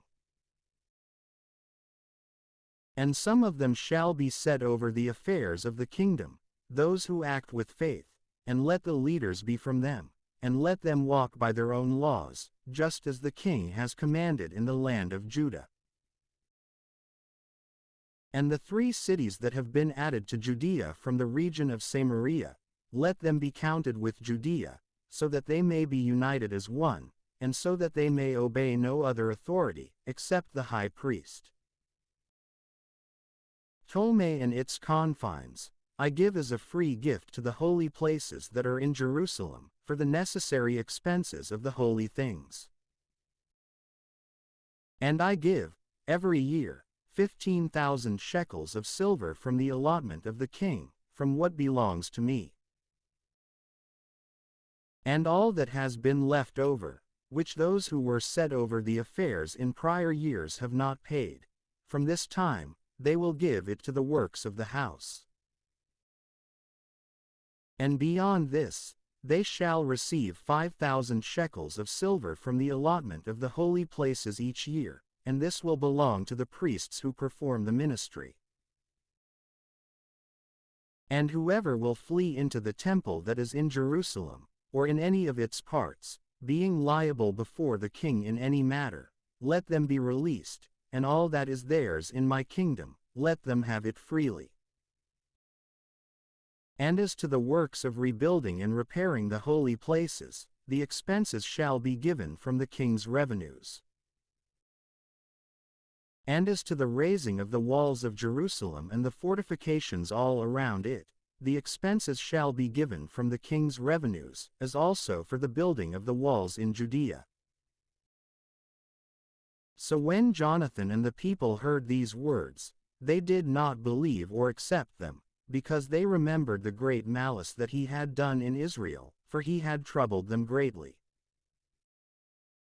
And so they were pleased with Alexander, because he had been to them a leader with words of peace, and they were of assistance to him every day. And so King Alexander gathered together a great army, and he moved his camp against Demetrius. And the 2 kings joined together in battle, and the army of Demetrius fled away, and Alexander followed after him, and he closed in on them. And the battle was hard fought, until the sun went down. And Demetrius was slain on that day. And Alexander sent ambassadors to Ptolemy, the king of Egypt, according to these words, saying, Know that I have returned to my kingdom, and I am seated upon the throne of my fathers, and I have obtained the leadership, and I have crushed Demetrius. And I have taken possession of our country, and I have joined battle with him, and both he and his camp have been crushed by us, and we are seated on the throne of his kingdom. And now, let us establish a friendship with one with another. And give me your daughter as a wife, and I will be your son-in-law, and I will give gifts that are worthy of you, to both you and her. And King Ptolemy responded by saying, Happy is the day on which you were returned to the land of your fathers, and you sat on the throne of their kingdom. And now, I will do for you as you have written. But meet with me at Ptolemy, so that we may see one another, and so that I may espouse her to you, just as you have said." And so Ptolemy departed from Egypt, both he and his daughter Cleopatra, and he arrived at Ptolemy in the 162nd year. And King Alexander met him, and he gave him Cleopatra, his daughter. And he celebrated her marriage at Ptolemy with great glory, just as befits kings. And King Alexander wrote to Jonathan, that he should come to meet him. And he went forth with glory to Ptolemy, and he met the two kings there, and he gave them much silver, and gold, and gifts. And he found favor in their sight. And some of the pestilent men of Israel, men of iniquity, came together against him, interrupting with objections against him. And the king did not attend to them. And he ordered that Jonathan's garments be taken away from him, and that he be clothed in purple. And they did so, and the king arranged for him to sit with him. And he said to his princes, "Go out with him into the midst of the city, and make a proclamation, so that no one may raise objections against him in any matter, and so that no one may bother him for any reason." And so it happened that, when his accusers saw his glory being proclaimed, and him clothed in purple, they all fled away. And the king magnified him, and he enrolled him among his foremost friends, and he gave him a position as governor and as a participant in his dominion. And Jonathan returned to Jerusalem with peace and joy. In the 165th year, Demetrius, the son of Demetrius, came from Crete into the land of his fathers. And King Alexander heard of it, and he was very sorrowful, and he returned to Antioch. And King Demetrius appointed Apollonius as his general, who was in charge of Coelesyria. And he gathered together a great army, and he drew near to Jamnia. And he sent to Jonathan, the high priest, saying, "You alone resist us, and so I have been brought to derision and disgrace, because you exercise your power against us in the mountains. Now, therefore, if you trust in your forces, descend to us in the plains, and there let us contest one another. For the power of war is with me. Inquire, and learn who I am, and the others, who are auxiliaries to me, who also say that your feet cannot stand before our face, for your fathers have twice been put to flight in their own land. And now, how will you be able to withstand the horsemen, and so great an army in the plains, where there is no stone, or rock, or place to flee?" But when Jonathan heard the words of Apollonius, he was moved in his soul. And he chose 10,000 men, and he departed from Jerusalem, and Simon, his brother, met him to help him. And they positioned their tents near Joppa, but they excluded him from 561 the city, because a garrison from Apollonius was in Joppa. And so, he attacked it, and those who were in the city, being terrified, opened to him. And so Jonathan obtained Joppa, and Apollonius heard of it, and he moved 3,000 horsemen, and a great army. And he went toward Azotus, like one making a journey, but he suddenly departed into the plains, because he had a great number of horsemen, and he trusted in them. And Jonathan followed after him to Azotus, and they joined together in battle. And Apollonius secretly left behind them in the camp 1,000 horsemen. And Jonathan realized that there was an ambush behind him, and they surrounded his camp, and they cast darts at the people from morning until evening. But the people stood firm, just as Jonathan had instructed them, and their horses suffered hardships. Then Simon drew forth his army, and he sent them against the legion. For the horsemen were wearied. And they were crushed by him, and they fled. And those who were scattered throughout the plains fled to Azotus, and they entered into Bethdagon, so that, by their idol in that place, they might save themselves. But Jonathan set fire to Azotus and to the cities that were all around it, and he captured their spoils and the temple of Dagon. And he burned with fire all those who had fled into it. And so it was that those who fell by the sword, with those who were burned, were nearly 8,000 men. And Jonathan removed his encampment from there, and he took up a position against Askelon. And they went out of the city to meet him with great glory. And Jonathan returned to Jerusalem with his own, having many spoils. And it happened that, when King Alexander heard these words, he added still more glory to Jonathan. And he sent him a clasp of gold, as is customary to be given to those who are of royal lineage.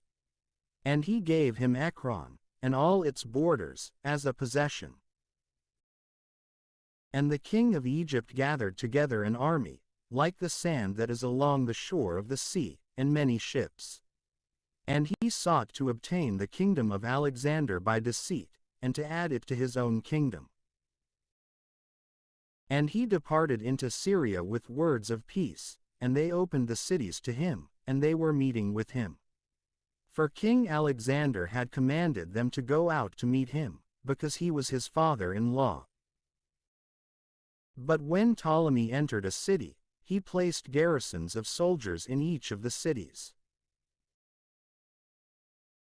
And when he drew near to Azotus, they revealed to him that the temple of Dagon had been burned with fire, and Azotus and its suburbs had been demolished, and bodies had been abandoned, and that, for those who had been cut to pieces in the war, they had made a tomb along the way. And they told the king that Jonathan had done these things, so as to make him hated. But the king remained silent. And Jonathan went to meet the king at Joppa with glory, and they greeted one another, and they stayed there. And Jonathan went with the king as far as the river, which is called Eleutherus. And he returned to Jerusalem. But King Ptolemy obtained the dominion of the coastal cities, as far as Seleucia, and he devised evil plans against Alexander. And he sent ambassadors to Demetrius, saying, "Come, let us compose a pact between us, and I will give you my daughter, whom Alexander had, and you will reign in the kingdom of your father. For I regret that I have given him my daughter. For he has sought to kill me. And he slandered him, because he coveted his kingdom. And he took away his daughter, and he gave her to Demetrius, and he alienated himself from Alexander, and his hostilities were made manifest. And Ptolemy entered Antioch, and he placed 2 diadems upon his head, that of Egypt, and that of Asia. Now King Alexander was in Cilicia at that time, because the people of those places were rebelling. And when Alexander heard of it, he came against him in warfare. And King Ptolemy led forth his army, and he met him with a strong hand, and he put him to flight. And Alexander fled into Arabia, so as to be protected there. And King Ptolemy was exalted. And Zabdiel the Arab took off the head of Alexander, and he sent it to Ptolemy. And King Ptolemy died on the 3rd day, and those who were in the strongholds were destroyed by those who were in the camp. And Demetrius reigned in the 167th year. In those days, Jonathan gathered together those who were in Judea, in order to fight against the stronghold that was in Jerusalem. And they made many machines of war against it. And so, certain men of iniquity, who hated their own people, went forth to King Demetrius, and they reported to him that Jonathan was besieging the stronghold. And when he heard it, he became angry. And immediately he came to Ptolemy, and he wrote to Jonathan that he should not besiege the stronghold, but that he should meet with him promptly, for a discussion. But when Jonathan heard this, he ordered them to besiege it. And he chose some from the elders of Israel and from the priests, and he put himself in danger. And he took gold, and silver, and vestments, and many other presents, and he went to the king at Ptolemy, and he found favor in his sight. And some of the iniquitous from his nation came forward with objections against him. And the king treated him just as those who were before him had treated him. And he exalted him in the sight of all his friends. And he confirmed him in the high priesthood and in all the other honors that he held before, and he made him the leader of his friends. And Jonathan requested of the king that he would make Judea free from tribute, along with the 3 districts, and Samaria, and its confines. And he promised him 300 talents. And the king consented. And he wrote letters to Jonathan about all these things, continuing in this way: King Demetrius to his brother Jonathan, and to the nation of the Jews, greetings. We are sending you a copy of the letter that we wrote to Lasthenes, our parent, about you, so that you will know. King Demetrius to Lasthenes, his parent, greetings. We have determined to do good to the people of the Jews, who are our friends and who keep to what is just with us, because of their goodwill, which they hold toward us.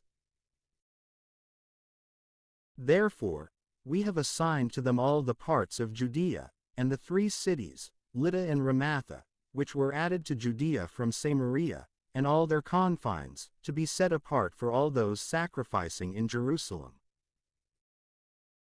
In place of that which the king previously received from them each year, and in place of the fruits of the land and of the fruit trees. And, as for the rest of that which pertains to us from tithes and tributes, from this time forward, we release them 562 from these, as well as from the drying areas of salt and the crowns that were presented to us.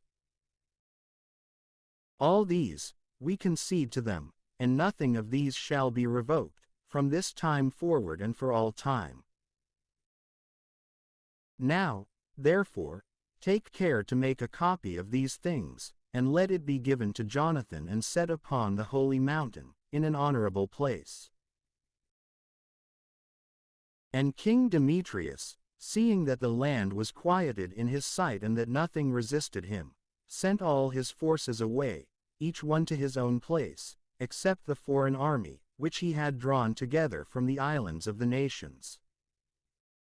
And so all the troops of his fathers were hostile to him.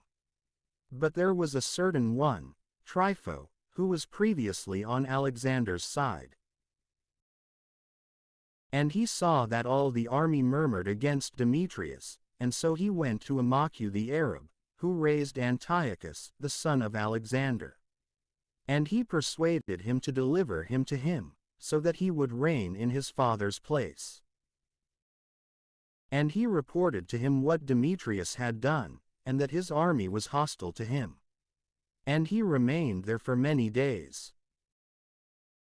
And Jonathan sent to King Demetrius, so that he would cast out those who were in the stronghold in Jerusalem and those who were with the garrisons, because they fought against Israel. And Demetrius sent to Jonathan, saying, I will not only do this for you and your people, but I will elevate your glory and your nation, when opportunity shall serve. Now, therefore, you will do well if you send men as auxiliaries to me. For all my army has withdrawn from me. And Jonathan sent 3,000 strong men to him at Antioch. And they came to the king, and the king was delighted at their arrival.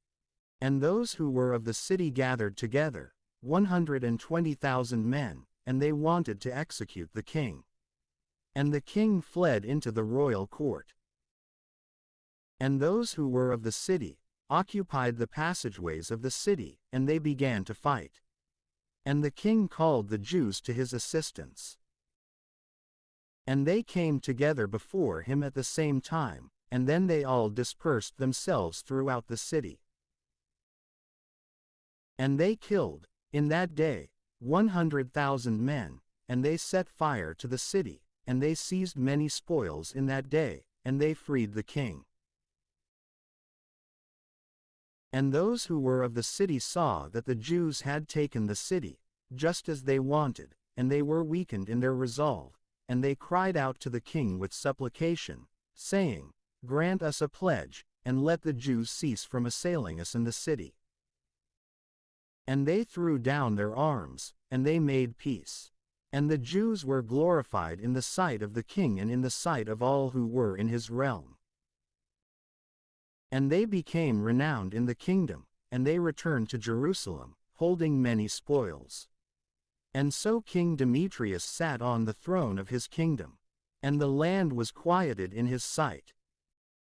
And he falsified everything whatsoever that he had said. And he alienated himself from Jonathan, and he did not repay him according to the benefits that he had received in tribute from him. And he vexed him greatly. But after this, Trypho returned, and with him was Antiochus, the adolescent boy, and he reigned, and he put a diadem on himself. And there assembled before him all the troops, which Demetrius had dispersed, and they fought against him. And he turned his back and fled. And Trypho took the elephants, and he obtained Antioch. And young Antiochus wrote to Jonathan, saying, I confirm you in the priesthood, and I appoint you over the 4 cities, so as to be among the king's friends. And he sent him vessels of gold for his ministry, and he gave him the authority to drink from gold, and to be clothed in purple, and to have a golden clasp.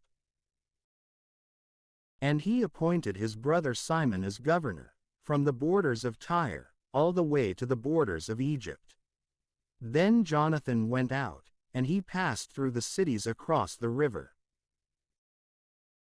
And all the armies of Syria were gathered together in assistance to him, and he came to Ascalon, and those from the city met him honorably. And he went from there to Gaza, and those who were in Gaza closed themselves in.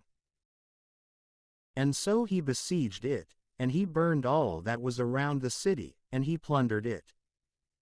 And those of Gaza petitioned Jonathan, and he pledged to them with his right hand, and he accepted their sons as hostages and sent them to Jerusalem. And he traveled through the country, as far as Damascus. And Jonathan heard that the leaders of Demetrius were acting treacherously at Kadesh, which is in Galilee, with a great army, intending to remove him from the affairs of the kingdom. And he went to meet them. But he left his brother Simon behind in the countryside. And Simon took a position against Bethshur, and he assailed it for many days, and he closed them in. And they asked him to accept a pledge, and he granted this to them. And he cast them out of there, and he seized the city, and he placed a garrison in it. And Jonathan and his camp took a position by the water of Gennesaret, and, before first light, they were standing watch in the plains of Hazor. And behold, an army of foreigners met him in the plains. And they set up an ambush against him in the mountains. But he met them from the opposite direction. Yet those lying in ambush then rose up from their places and joined them in combat.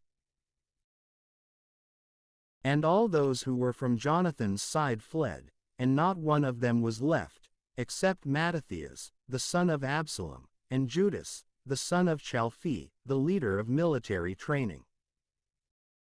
And so Jonathan tore his garments, and he placed dirt on his head, and he prayed.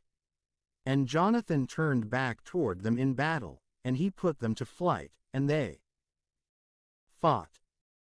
And when those from his side, who had fled, saw this, they returned to him, and with him they all pursued them, even to Kadesh, to their camp, and they even passed beyond there. And there fell from the foreigners on that day 3,000 men. And Jonathan returned to Jerusalem. And Jonathan saw that time was on his side, and he chose men, and he sent them to Rome, to confirm and renew the peace agreement with them. And he sent letters to the Spartans, and to other places, according to the same form. And they went to Rome and entered into the Senate house, and they said, Jonathan, the high priest, and the nation of the Jews, have sent us to renew the peace and alliance, as it was before. And they gave letters to them, to those in each place, so that they would lead them into the land of Judah with peace. And this is a copy of the letters that Jonathan wrote to the Spartans. Jonathan, the high priest, and the elders of the people, and the priests, and the rest of the people of the Jews, to the Spartans, their brothers, greetings. Now, some time ago, letters were sent to Onias, the 563 high priest from Arius, who reigned then among you, so that you would be our brothers, just as the copy that is written below states. And Onias received the man whom you had sent with honor. And he received the letters, in which was conveyed the alliance and peace treaty. We, though, have no need of these things, having for our solace the sacred books, which are in our hands. We prefer to send to you, so as to renew the brotherhood and friendship, lest we should, in effect, become a stranger to you, for much time has passed since you sent to us. Therefore, we will remember you, at all times without ceasing, in our solemnities and other days, when it is fitting, in the sacrifices that we offer, and in our observances, just as it is fitting and right to remember brothers. And so, we rejoice at your glory. But many tribulations and many wars have surrounded us, and the kings who are around us have fought against us. But we are not willing to trouble you, nor the rest of our allies and friends, about these battles. For we have assistance from heaven, and we have been delivered, and our enemies have been humbled. And so, we have chosen Numenius, the son of Antiochus, and Antipater, the son of Jason, and we have sent them to the Romans, to renew the former peace treaty and alliance with them. And so, we have commanded them to also come to you, and to greet you, and to deliver our letters to you, about the renewal of our brotherhood. And now, you would do well to respond to us about these things. And this is a copy of the letters that he sent to Onias, Arius, king of the Spartans, to Onias, the great priest, greetings. It is found in Scripture, about the Spartans and the Jews, that they are brothers, and that they are of the family of Abraham. And since we know these things, you would do well to write to us about your peace. But we also have written back to you that our cattle and our possessions are yours, and yours are ours. And so, we have commanded that these things should be announced to you. And Jonathan heard that the leaders from Demetrius had returned again with a greater army than before, so as to fight against him. And so, he departed from Jerusalem, and he met them in the region of Hamath. For he did not give them time to enter into his own region. And he sent spies into their camp, and, returning, they reported that they planned to come upon them in the night. And when the sun had set, Jonathan instructed his men to stand watch, and to be in arms, ready to fight, all night long, and he stationed guards around the camp. And the adversaries heard that Jonathan was prepared, with his own, for warfare. And they were struck with fear and dread in their heart, and they kindled fires in their camp. But Jonathan, and those who were with him, did not know about it until morning. For they saw the lights burning. And Jonathan pursued them, but did not overtake them, for they had crossed the river Eleutherus. And Jonathan diverted toward the Arabians, who are called Zabadeans. And he struck them and took their spoils. And he regrouped and came to Damascus, and he passed through all that region. But Simon went forth and came as far as Ascalon, and the nearby fortresses, but he turned aside to Joppa and occupied it, and he stationed a guard there to keep it. And Jonathan returned, and he called together the elders of the people, and he decided with them to build fortresses in Judea, and to build up the walls in Jerusalem, and to raise a great height between the stronghold and the city, in order to separate it from the city, so that it would stand alone and would have neither buying nor selling there. And they came together to build up the city. And the wall that was over the brook, toward the rising of the sun, was fallen. And he repaired that which is called Chaphinatha. And Simon rebuilt Adida in Shephelah, and he fortified it, and he set up gates and bars. And so, when Trypho had decided to reign over Asia, and to assume the diadem, and to extend his hand against King Antiochus, he was afraid, lest Jonathan might not permit him, but might fight against him. So he sought to seize him and to kill him. And he rose up and went to Bethshan. And Jonathan went out to meet him with 40,000 men chosen for battle, and he came to Bethshan. And when Trypho saw that Jonathan came with a great army to extend his hand against him, he was afraid. And so he received him with honor, and he commended him to all his friends, and he gave him gifts. And he instructed his troops to obey him, just as himself. And he said to Jonathan, "Why have you troubled all the people, when there is no war between us? And now, send them back to their houses, but choose for yourself a few men, who may remain with you, and come with me to Ptolemy, and I will deliver it to you, and the rest of the fortresses, and the army, and all who are in charge of governing, and I will turn and go away. For this is the reason that I came." And Jonathan believed him, and he did as he said. And he sent away his army, and they departed into the land of Judah. But he retained with him 3,000 men, of whom he sent 2,000 into Galilee, and 1,000 came with him. But when Jonathan entered into Ptolemy, those of Ptolemy closed the gates of the city, and they captured him. And all those who entered with him, they executed with the sword. And Trypho sent an army and horsemen into Galilee, and into the great plain, to destroy all the associates of Jonathan. But, when they had thought that Jonathan had been captured and slain, along with all who were with him, they encouraged one another, and they went out prepared for battle. Then those who had pursued them, seeing that they stood for their lives, were turned back. And so, they all came into the land of Judah with peace. And they bewailed Jonathan, and those who had been with him, exceedingly. And Israel mourned with great lamentation. Then all the nations that were all around them sought to crush them. For they said, "They have no leader or helper. Now therefore, let us fight against them and take away the memory of them from among men." And Simon heard that Trypho had gathered together an immense army to come to the land of Judah and to lay waste to it. Seeing that the people were fearful and trembling, he went up to Jerusalem, and he gathered together the people.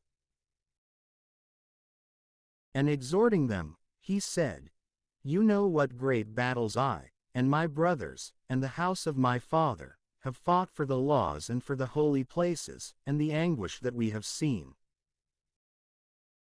As a result these things, all my brothers have perished for the sake 564 of Israel, and I have been left alone. And now, it is not necessary for me to spare my life in any time of tribulation. For I am not better than my brothers. And so, I will vindicate my people and the sanctuary, and likewise our children and wives. For all the Gentiles have gathered together to crush us, solely out of malice. And the spirit of the people was immediately enkindled, when they heard these words. And they responded with a loud voice, saying, You are our leader in place of Judas and of Jonathan, your brother. Fight our battles, and we will do whatever you tell us to do. And so, gathering together all the men of war, he accelerated the completion of all the walls of Jerusalem, and he fortified it all around. And he sent Jonathan, the son of Absalom, and with him a new army, into Joppa, and he cast out those who were in it, and he himself remained there. And Trypho moved from Ptolemy, with a great army, to come into the land of Judah, and Jonathan was with him in custody. But Simon took up a position at Addis, opposite the face of the plains. And when Trypho realized that Simon rose up in the place of his brother, Jonathan, and that he would be joining in battle with him, he sent messengers to him, saying, We have detained your brother, Jonathan, because of the money that he owed to the king's account. Because of the matters for which he was responsible. And now, send 100 talents of silver, and 2 of his sons for hostages, so that when he is dismissed, he may not flee from us. And then we will release him. And Simon knew that he was speaking deceitfully to him. Yet he ordered the money and the boys to be given, lest he should bring upon himself a great hostility from the people of Israel, who might have said, It is because he did not send the money and the boys that he perished. So he sent the boys and 100 talents. And he was lying and did not dismiss Jonathan. And after this, Trypho came into the country, to crush it. And they circled around by the way that leads to Adora. And Simon and his camp marched into every place, wherever they went. But those who were in the stronghold sent messengers to Trypho, so that he would hurry to come through the desert, and to send them provisions. And Trypho prepared all his horsemen to arrive on that night. But there was a very great snowfall, and he did not come into Gilead. And when he approached toward Bascama, he killed Jonathan and his sons there. And Trypho turned back and went into his own land. And Simon sent and took the bones of Jonathan, his brother, and he buried them in Modin, the city of his fathers. And all Israel bewailed him with great lamentation. And they mourned him for many days. And Simon built, over the sepulchre of his father and of his brothers, a building, lofty to see, of polished stone, front and back. And he set up 7 pyramids, one against another, for his father, and his mother, and his 4 brothers. And around these he placed great columns, and upon the columns, weapons, as a continual memorial, and beside the weapons, carvings of ships, which might be seen by all those who sail the sea. This is the sepulchre that he made in Modin, even to this day. But Trypho, when he was on a journey with the young king, Antiochus, killed him by deceit. And he reigned in his place, and he put on the diadem of Asia, and he caused great scourges upon the land. And Simon built up the strongholds of Judea, fortifying them with high towers, and great walls, and gates and bars. And he placed provisions in the fortresses. And Simon chose men, and he sent to King Demetrius, so that he would grant a remission to the region, for all that Trypho did was to carry out plundering. And King Demetrius responded to this word, and he wrote a letter in this manner: King Demetrius to Simon, the high priest and friend of kings, and to the elders, and to the people of the Jews, greetings. The golden crown and the baham that you sent, we have received. And we are prepared to make a great peace with you, and to write to the officers of the king to remit to you the things that we have released. For whatever we have established remains in force for you. The strongholds that you have built, let them be yours.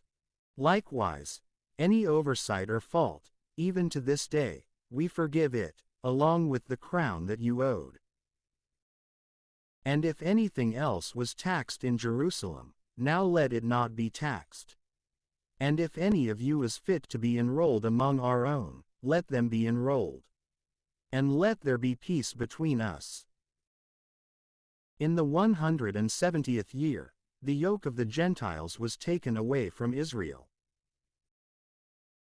And the people of Israel began to write in the tablets and the public records, in the first year under Simon, high priest, great commander, and leader of the Jews.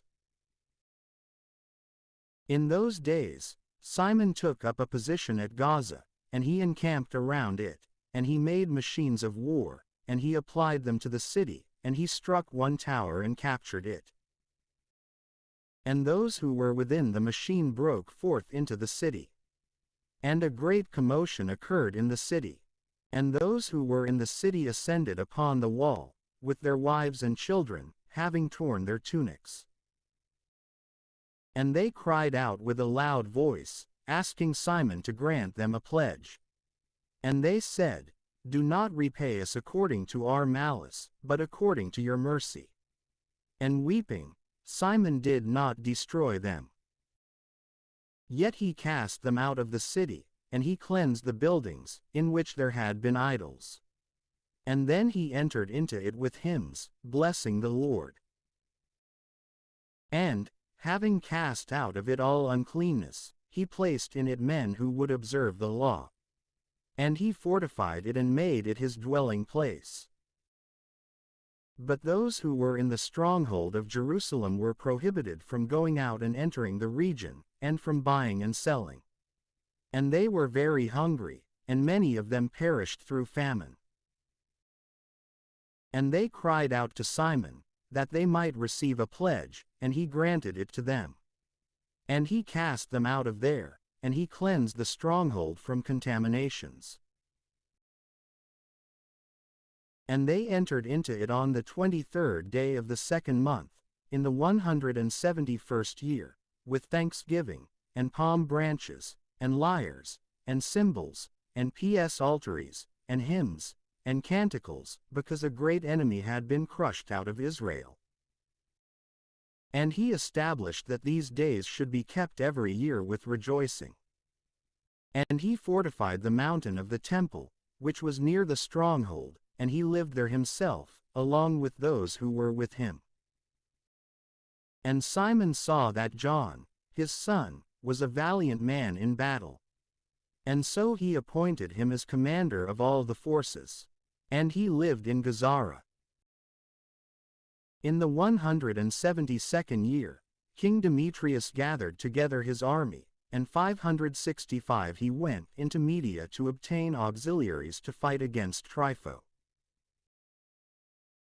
And Arsaces, the king of Persia and Media, heard that Demetrius entered his confines, and so he sent one of his princes to capture him alive and to bring him to him. And he went out and struck the camp of Demetrius, and captured him and brought him to Arsaces, and he placed him under guard. And the entire land of Judah was quiet during all the days of Simon, and he sought what was good for his people. And his power and his glory pleased them through all his days. And, with all his glory, he accepted Joppa as a port, and he made it an entrance to the islands of the sea. And he enlarged the boundaries of his nation, and he controlled the countryside. And he gathered together many captives, and he was the ruler of Gazara and Bethshur, and the stronghold. And he took uncleanness away from it, and there was no one who could withstand him. And each one cultivated his land in peace, and the land of Judah produced its fruits, and the trees of the fields their fruit. All the elders sat in the streets, and they discussed what was good for the country, and the youths clothed themselves in glory and in the robes of war. And he gave tributes of provisions to the cities, and he decreed that they would have equipment for fortification, so that the fame of his glory was renowned, even to the ends of the earth. He caused there to be peace over the land, and Israel was rejoicing with great joy. And each one sat under his vine and under his fig tree. And there was no one who would terrify them. There was nothing left of those who might fight against them in the land. Kings had been crushed in those days. And he confirmed all the humble of his people, and he sought the law, and he took away every iniquity and evil. He glorified the sanctuary, and he multiplied the vessels of the holy places. And it was heard at Rome, and even in Sparta, that Jonathan had passed away. And they were very sorrowful. But when they heard that Simon, his brother, had been made high priest in his place, and that he obtained the entire country and the cities in it, they wrote to him on tablets of brass, so as to renew the friendship and alliance, which they had made with Judas and with Jonathan, his brothers, and they were read in the sight of the assembly at Jerusalem. And this is a copy of the letters that the Spartans sent, the leaders and the cities of the Spartans, to Simon, the great priest, and to the elders, and the priests, and the rest of the people of the Jews, their brothers, greetings. The ambassadors who were sent to our people have reported to us of your glory, and honor, and rejoicing. And we were glad at their arrival. And we wrote down what was said by them in the councils of the people, as follows. Numenius, the son of Antiochus, and Antipater, the son of Jason, ambassadors of the Jews, came to us to renew the former friendship with us. And it pleased the people to receive the men gloriously, and to place a copy of their words in a section of the public books, so as to be a memorial for the people of the Spartans. Furthermore, we have written a copy of them to Simon, the great priest. But after this, Simon sent Numenius to Rome, in possession of a great shield of gold, weighing over 1,000 pounds, to confirm the association with them. But when the people of Rome had heard these words, they said, with what deeds of thanksgiving shall we repay Simon and his sons? For he has vindicated his brothers, and he has fought off the enemies of Israel from them. And so, they decreed him free, and they registered it on tablets of brass and placed it in an inscription on Mount Zion. And this is a copy of the writing. On the 18th day of the month Elul, in the 172nd year, the 3rd year under Simon, the great priest at Asaramel, in a great convocation of the priests, and the people, and the leaders of the nation, and the elders of the country, these things were noted. Now there have often been battles in our country. And Simon, the son of Mattathias, of the sons of Jerub, and his brothers, have put themselves in danger, and have withstood the enemies of their nation, so as to establish their holy places in the law. And they have glorified their people with great glory. And Jonathan gathered together his nation, and he was made their great priest, and he was laid to rest among his people. And their enemies wanted to trample and lay waste to their country, and to extend their hands against their holy places. Then Simon resisted, and he fought for his nation, and he requested much money, and he armed the valiant men of his nation and gave them wages. And he fortified the cities of Judea and Bethshur, which are along the borders of Judea, where the weaponry of the enemies was before. And he placed a garrison of Jewish men there. And he fortified Joppa, which is by the sea, and Gazara, which is on the border of Azotus, where the enemies stayed before, and he placed Jews there. And he positioned with them whatever was fitting for their preparations. And the people saw the acts of Simon, and the glory that he intended to bring to his nation, and they made him their commander and first priest, because he had done all these things, and because of the justice and faith that he maintained for his nation. And because he sought to exalt his people by all means. And in his days, there was prosperity by his hands, so that the Gentiles were taken away from their country, and also those who were in the city of David, in Jerusalem, in the stronghold, from which they went out and contaminated all the places that were around the sanctuary, and from which they brought a great scourging against chastity. And he placed in it Jewish men, as a means of protection for the region and the city, and he raised the walls of Jerusalem. And King Demetrius confirmed him in the high priesthood. According to these things, he made him his friend, and he glorified him with great glory. For he heard that the Romans had called the Jews their friends, and associates, and brothers, and that they received the ambassadors of Simon with glory, and that the Jews and their priests had consented that he should be their governor and high priest unceasingly, until there should arise a faithful prophet, and that he should be the commander over them, and that he should take care of the sanctuary, and that he should appoint foremen over their works, and over the country, and over the weapons, and over the strongholds, and that he should take care of the holy places, and that he should be obeyed by all, and that all the records in the country should be recorded in his name, and that he should be clothed in purple and gold. 44 And that it should not be lawful for any of the people or the priests to make void any of these things, nor to contradict things that are said by him, nor to call together an assembly in the country without him, nor to be clothed in purple, nor to use a 566 clasp of gold. And whoever will do otherwise, or who will make void any of these things, shall be guilty.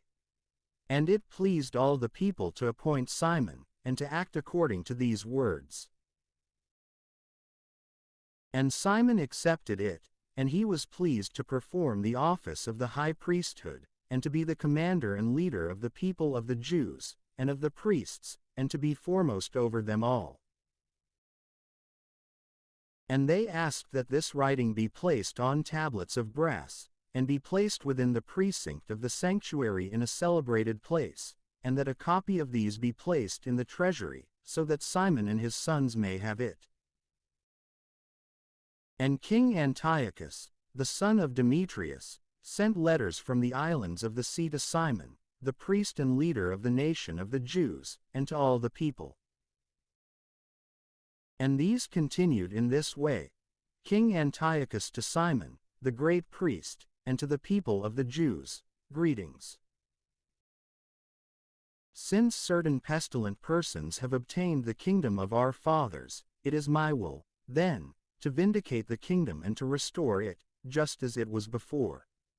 And so, I have chosen a great army, and I have built ships of war. Furthermore, I intend to pass through the region, so that I may take revenge on those who have corrupted our country and who have desolated many cities in my kingdom. Now, therefore, I confirm to you all the oblations that all the kings before me have remitted to you, and whatever other gifts they remitted to you. And I permit you to make a striking of your own coins for your country. Moreover, let Jerusalem be holy and free. And all the weapons that have been made, and the fortresses that you have constructed, or that you hold, let them remain with you. And all that is owed to the king, and what should belong to the king in the future, from this time and for all time, is remitted to you. Yet, when we have obtained our kingdom, we will glorify you, and your nation, and the temple with great glory, so much so that your glory shall be made manifest in all the earth. In the 174th year, Antiochus went into the land of his fathers, and all the armies came over to him, so that few were left with Trypho. And King Antiochus followed him as he fled along the sea coast and came to Dora. For he knew that evils had gathered together upon him, and that his troops had forsaken him. And Antiochus took up a position above Dora, with 120,000 men of warfare and 8,000 horsemen. And he encircled the city, and the ships drew near by sea. And they assailed the city by land and by sea, and they permitted no one to go in or out.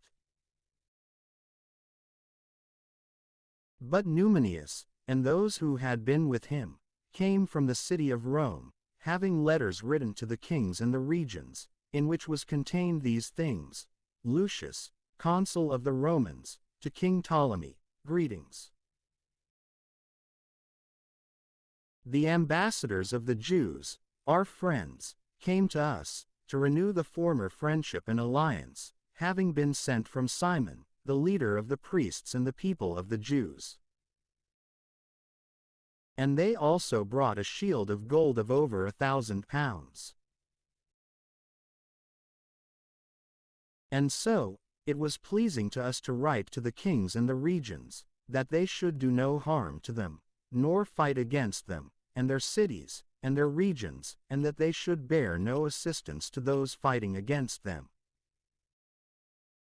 And it seemed good to us to receive the shield from them. If, therefore, those who are pestilent have taken refuge with you from their region, hand them over to Simon, the leader of the priests, so that he may give a verdict to them according to their law. These same things were written to King Demetrius, and to Attalus, and to Ariarathes, and to Arsaces, and to all the regions, and to Lampsacus, and to the Spartans, and to Delos, and Mindos, and Sicyon, and Caria, and Samos, and Pamphylia, and Lycia, and Halicarnassus, and Cus, and Side, and Aradus, and Rhodes, and Phasaelis, and Gordina, and Cnidus, and Cyprus, and Cyrene. Moreover, they wrote a copy of these things to Simon, the leader of the priests and the people of the Jews. But King Antiochus positioned his camp near Dora a second time, moving his hand against it continually, and making machines of war. And he enclosed Trypho, lest he escape. And Simon sent 2,000 chosen men to him as auxiliaries, and silver, and gold, and an abundance of equipment. And he was not willing to receive them, but he broke all of the pact that he made with him before, and he alienated himself from him. And he sent to him Athenobius, one of his friends, to deal with him, saying, You hold Joppa and Gazara, and the stronghold that is in Jerusalem, which are cities of my kingdom. You have desolated their parts, and you have caused a great scourging in the land, and you have become ruler throughout many places in my kingdom. Now, therefore, hand over the cities that you occupy, and the tributes of the places where you have become ruler beyond the borders of Judea. But if not, give me for them 500 talents of silver, and for the destruction that you have caused, and for the tributes of the cities, another 500 talents. But if not, we will come and fight against you. So Athenobius, the friend of the king, came to Jerusalem and saw the glory of Simon, and his splendor in gold and silver, and his abundance of equipment, and he was astonished. And he repeated the words of the king to him. And Simon responded to him, and he said to him, We have not taken foreign land, nor do we hold anything foreign, but we hold the inheritance of our fathers, which was for some time unjustly possessed by our enemies. In truth, Since we have the opportunity, we claim the inheritance of our fathers. And as to Joppa and Gazara, which you demand, they brought a great scourging on the people in our country. For these, we will give 100 talents. And Athenobius did not respond a word to him. But, returning with anger to the king, he reported to him these words, and the glory of Simon, and all that he had seen. And the king became angry with a great anger. But Trypho fled by ship to Orthacia. And the king appointed Sendibius as commander of the seacoast, and he gave him an army of foot soldiers and horsemen. And he commanded him to move with his camp against the face of Judea. And he commanded him to build up Kedron, and to barricade the gates of the city, and to make war against the people. But the king pursued Trypho. And Sendibius passed through to Jamnia, and he began to provoke the populace, and to trample Judea, and to take the people captive, and to execute, and to build up Kedron. And he stationed horsemen and an army there, so that they could go out and travel through the ways of Judea, as the king appointed him to do.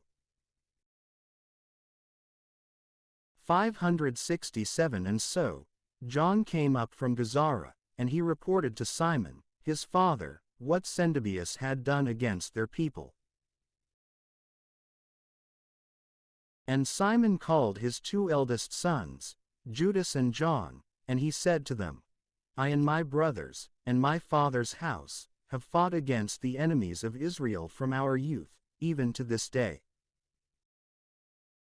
And this work has prospered in our hands, so that we have delivered Israel several times. And now that I am old, you must act in place of me and my brothers, and go out to fight for our nation. Truly, may the help of heaven be with you. Then he chose from the region 20,000 men of warfare, and horsemen, and they started out toward Sendibius. And they rested in Modin. And they rose up in the morning and went out into the plains. And behold, an abundant army of foot soldiers and horsemen was there to meet them, and there was a river flowing between them. And he and his people moved their camp opposite their face, and he saw the trepidation of the people to cross over the river, and so he crossed over first. And seeing him, the men also crossed after him. And he divided the people and the horsemen into the midst of the foot soldiers. But the horsemen of the adversary were exceedingly numerous. And they sounded the holy trumpets. And Sendibius and his army were turned back. And many of them fell wounded. But the rest fled into the fortress. Then Judas, the brother of John, was wounded. But John pursued them, until he came to Kedron, which he had built. And they fled all the way to the towers that were in the fields of Azotus, and he burnt them with fire. And there fell of them 2,000 men, and he returned to Judea in peace. Now Ptolemy, the son of Abubus, was appointed commander over the plain of Jericho, and he held much silver and gold. For he was the son-in-law of the high priest. And his heart was exalted, and he wanted to obtain the region, and he devised treachery against Simon and his sons, so as to destroy them. Now when Simon was traveling through the cities that were in the region of Judea, and acting with concern for them, he went down to Jericho, he and Mattathias and Judas, his sons, in the 177th year, in the 11th month, this is the month of Shevat. And the son of Abubus received them, with deceitfulness, into a little fortress, which is called Dok, that he had built. And he made them a great feast, and he hid men there. And when Simon and his sons became inebriated, Ptolemy and his men rose up, and took their weapons, and entered into the gathering. And they killed him, and his 2 sons, and some of his servants. And he committed a great treachery in Israel, and he repaid good with evil. And Ptolemy wrote about these things, and he sent to the king, so that he would send him an army to assist him, and he could deliver to him the region, and their cities and tributes. And he sent others to Gazara to destroy John. And he sent letters to the tribunes to come to him, and he would give them silver, and gold, and gifts. And he sent others to occupy Jerusalem and the mountain of the temple. Now a certain one, running ahead, reported to John in Gazara, that his father and his brothers perished, and that he sent to kill you also. But when he heard it, he was very afraid, and he apprehended the men who came to destroy him, and he killed them.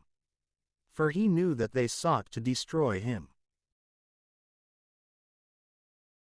And the rest of the stories about John, and his wars, and the virtuous deeds that he performed with fortitude, and the building of the walls that he raised, and the things that he did, behold, these have been written in the book of the days of his priesthood.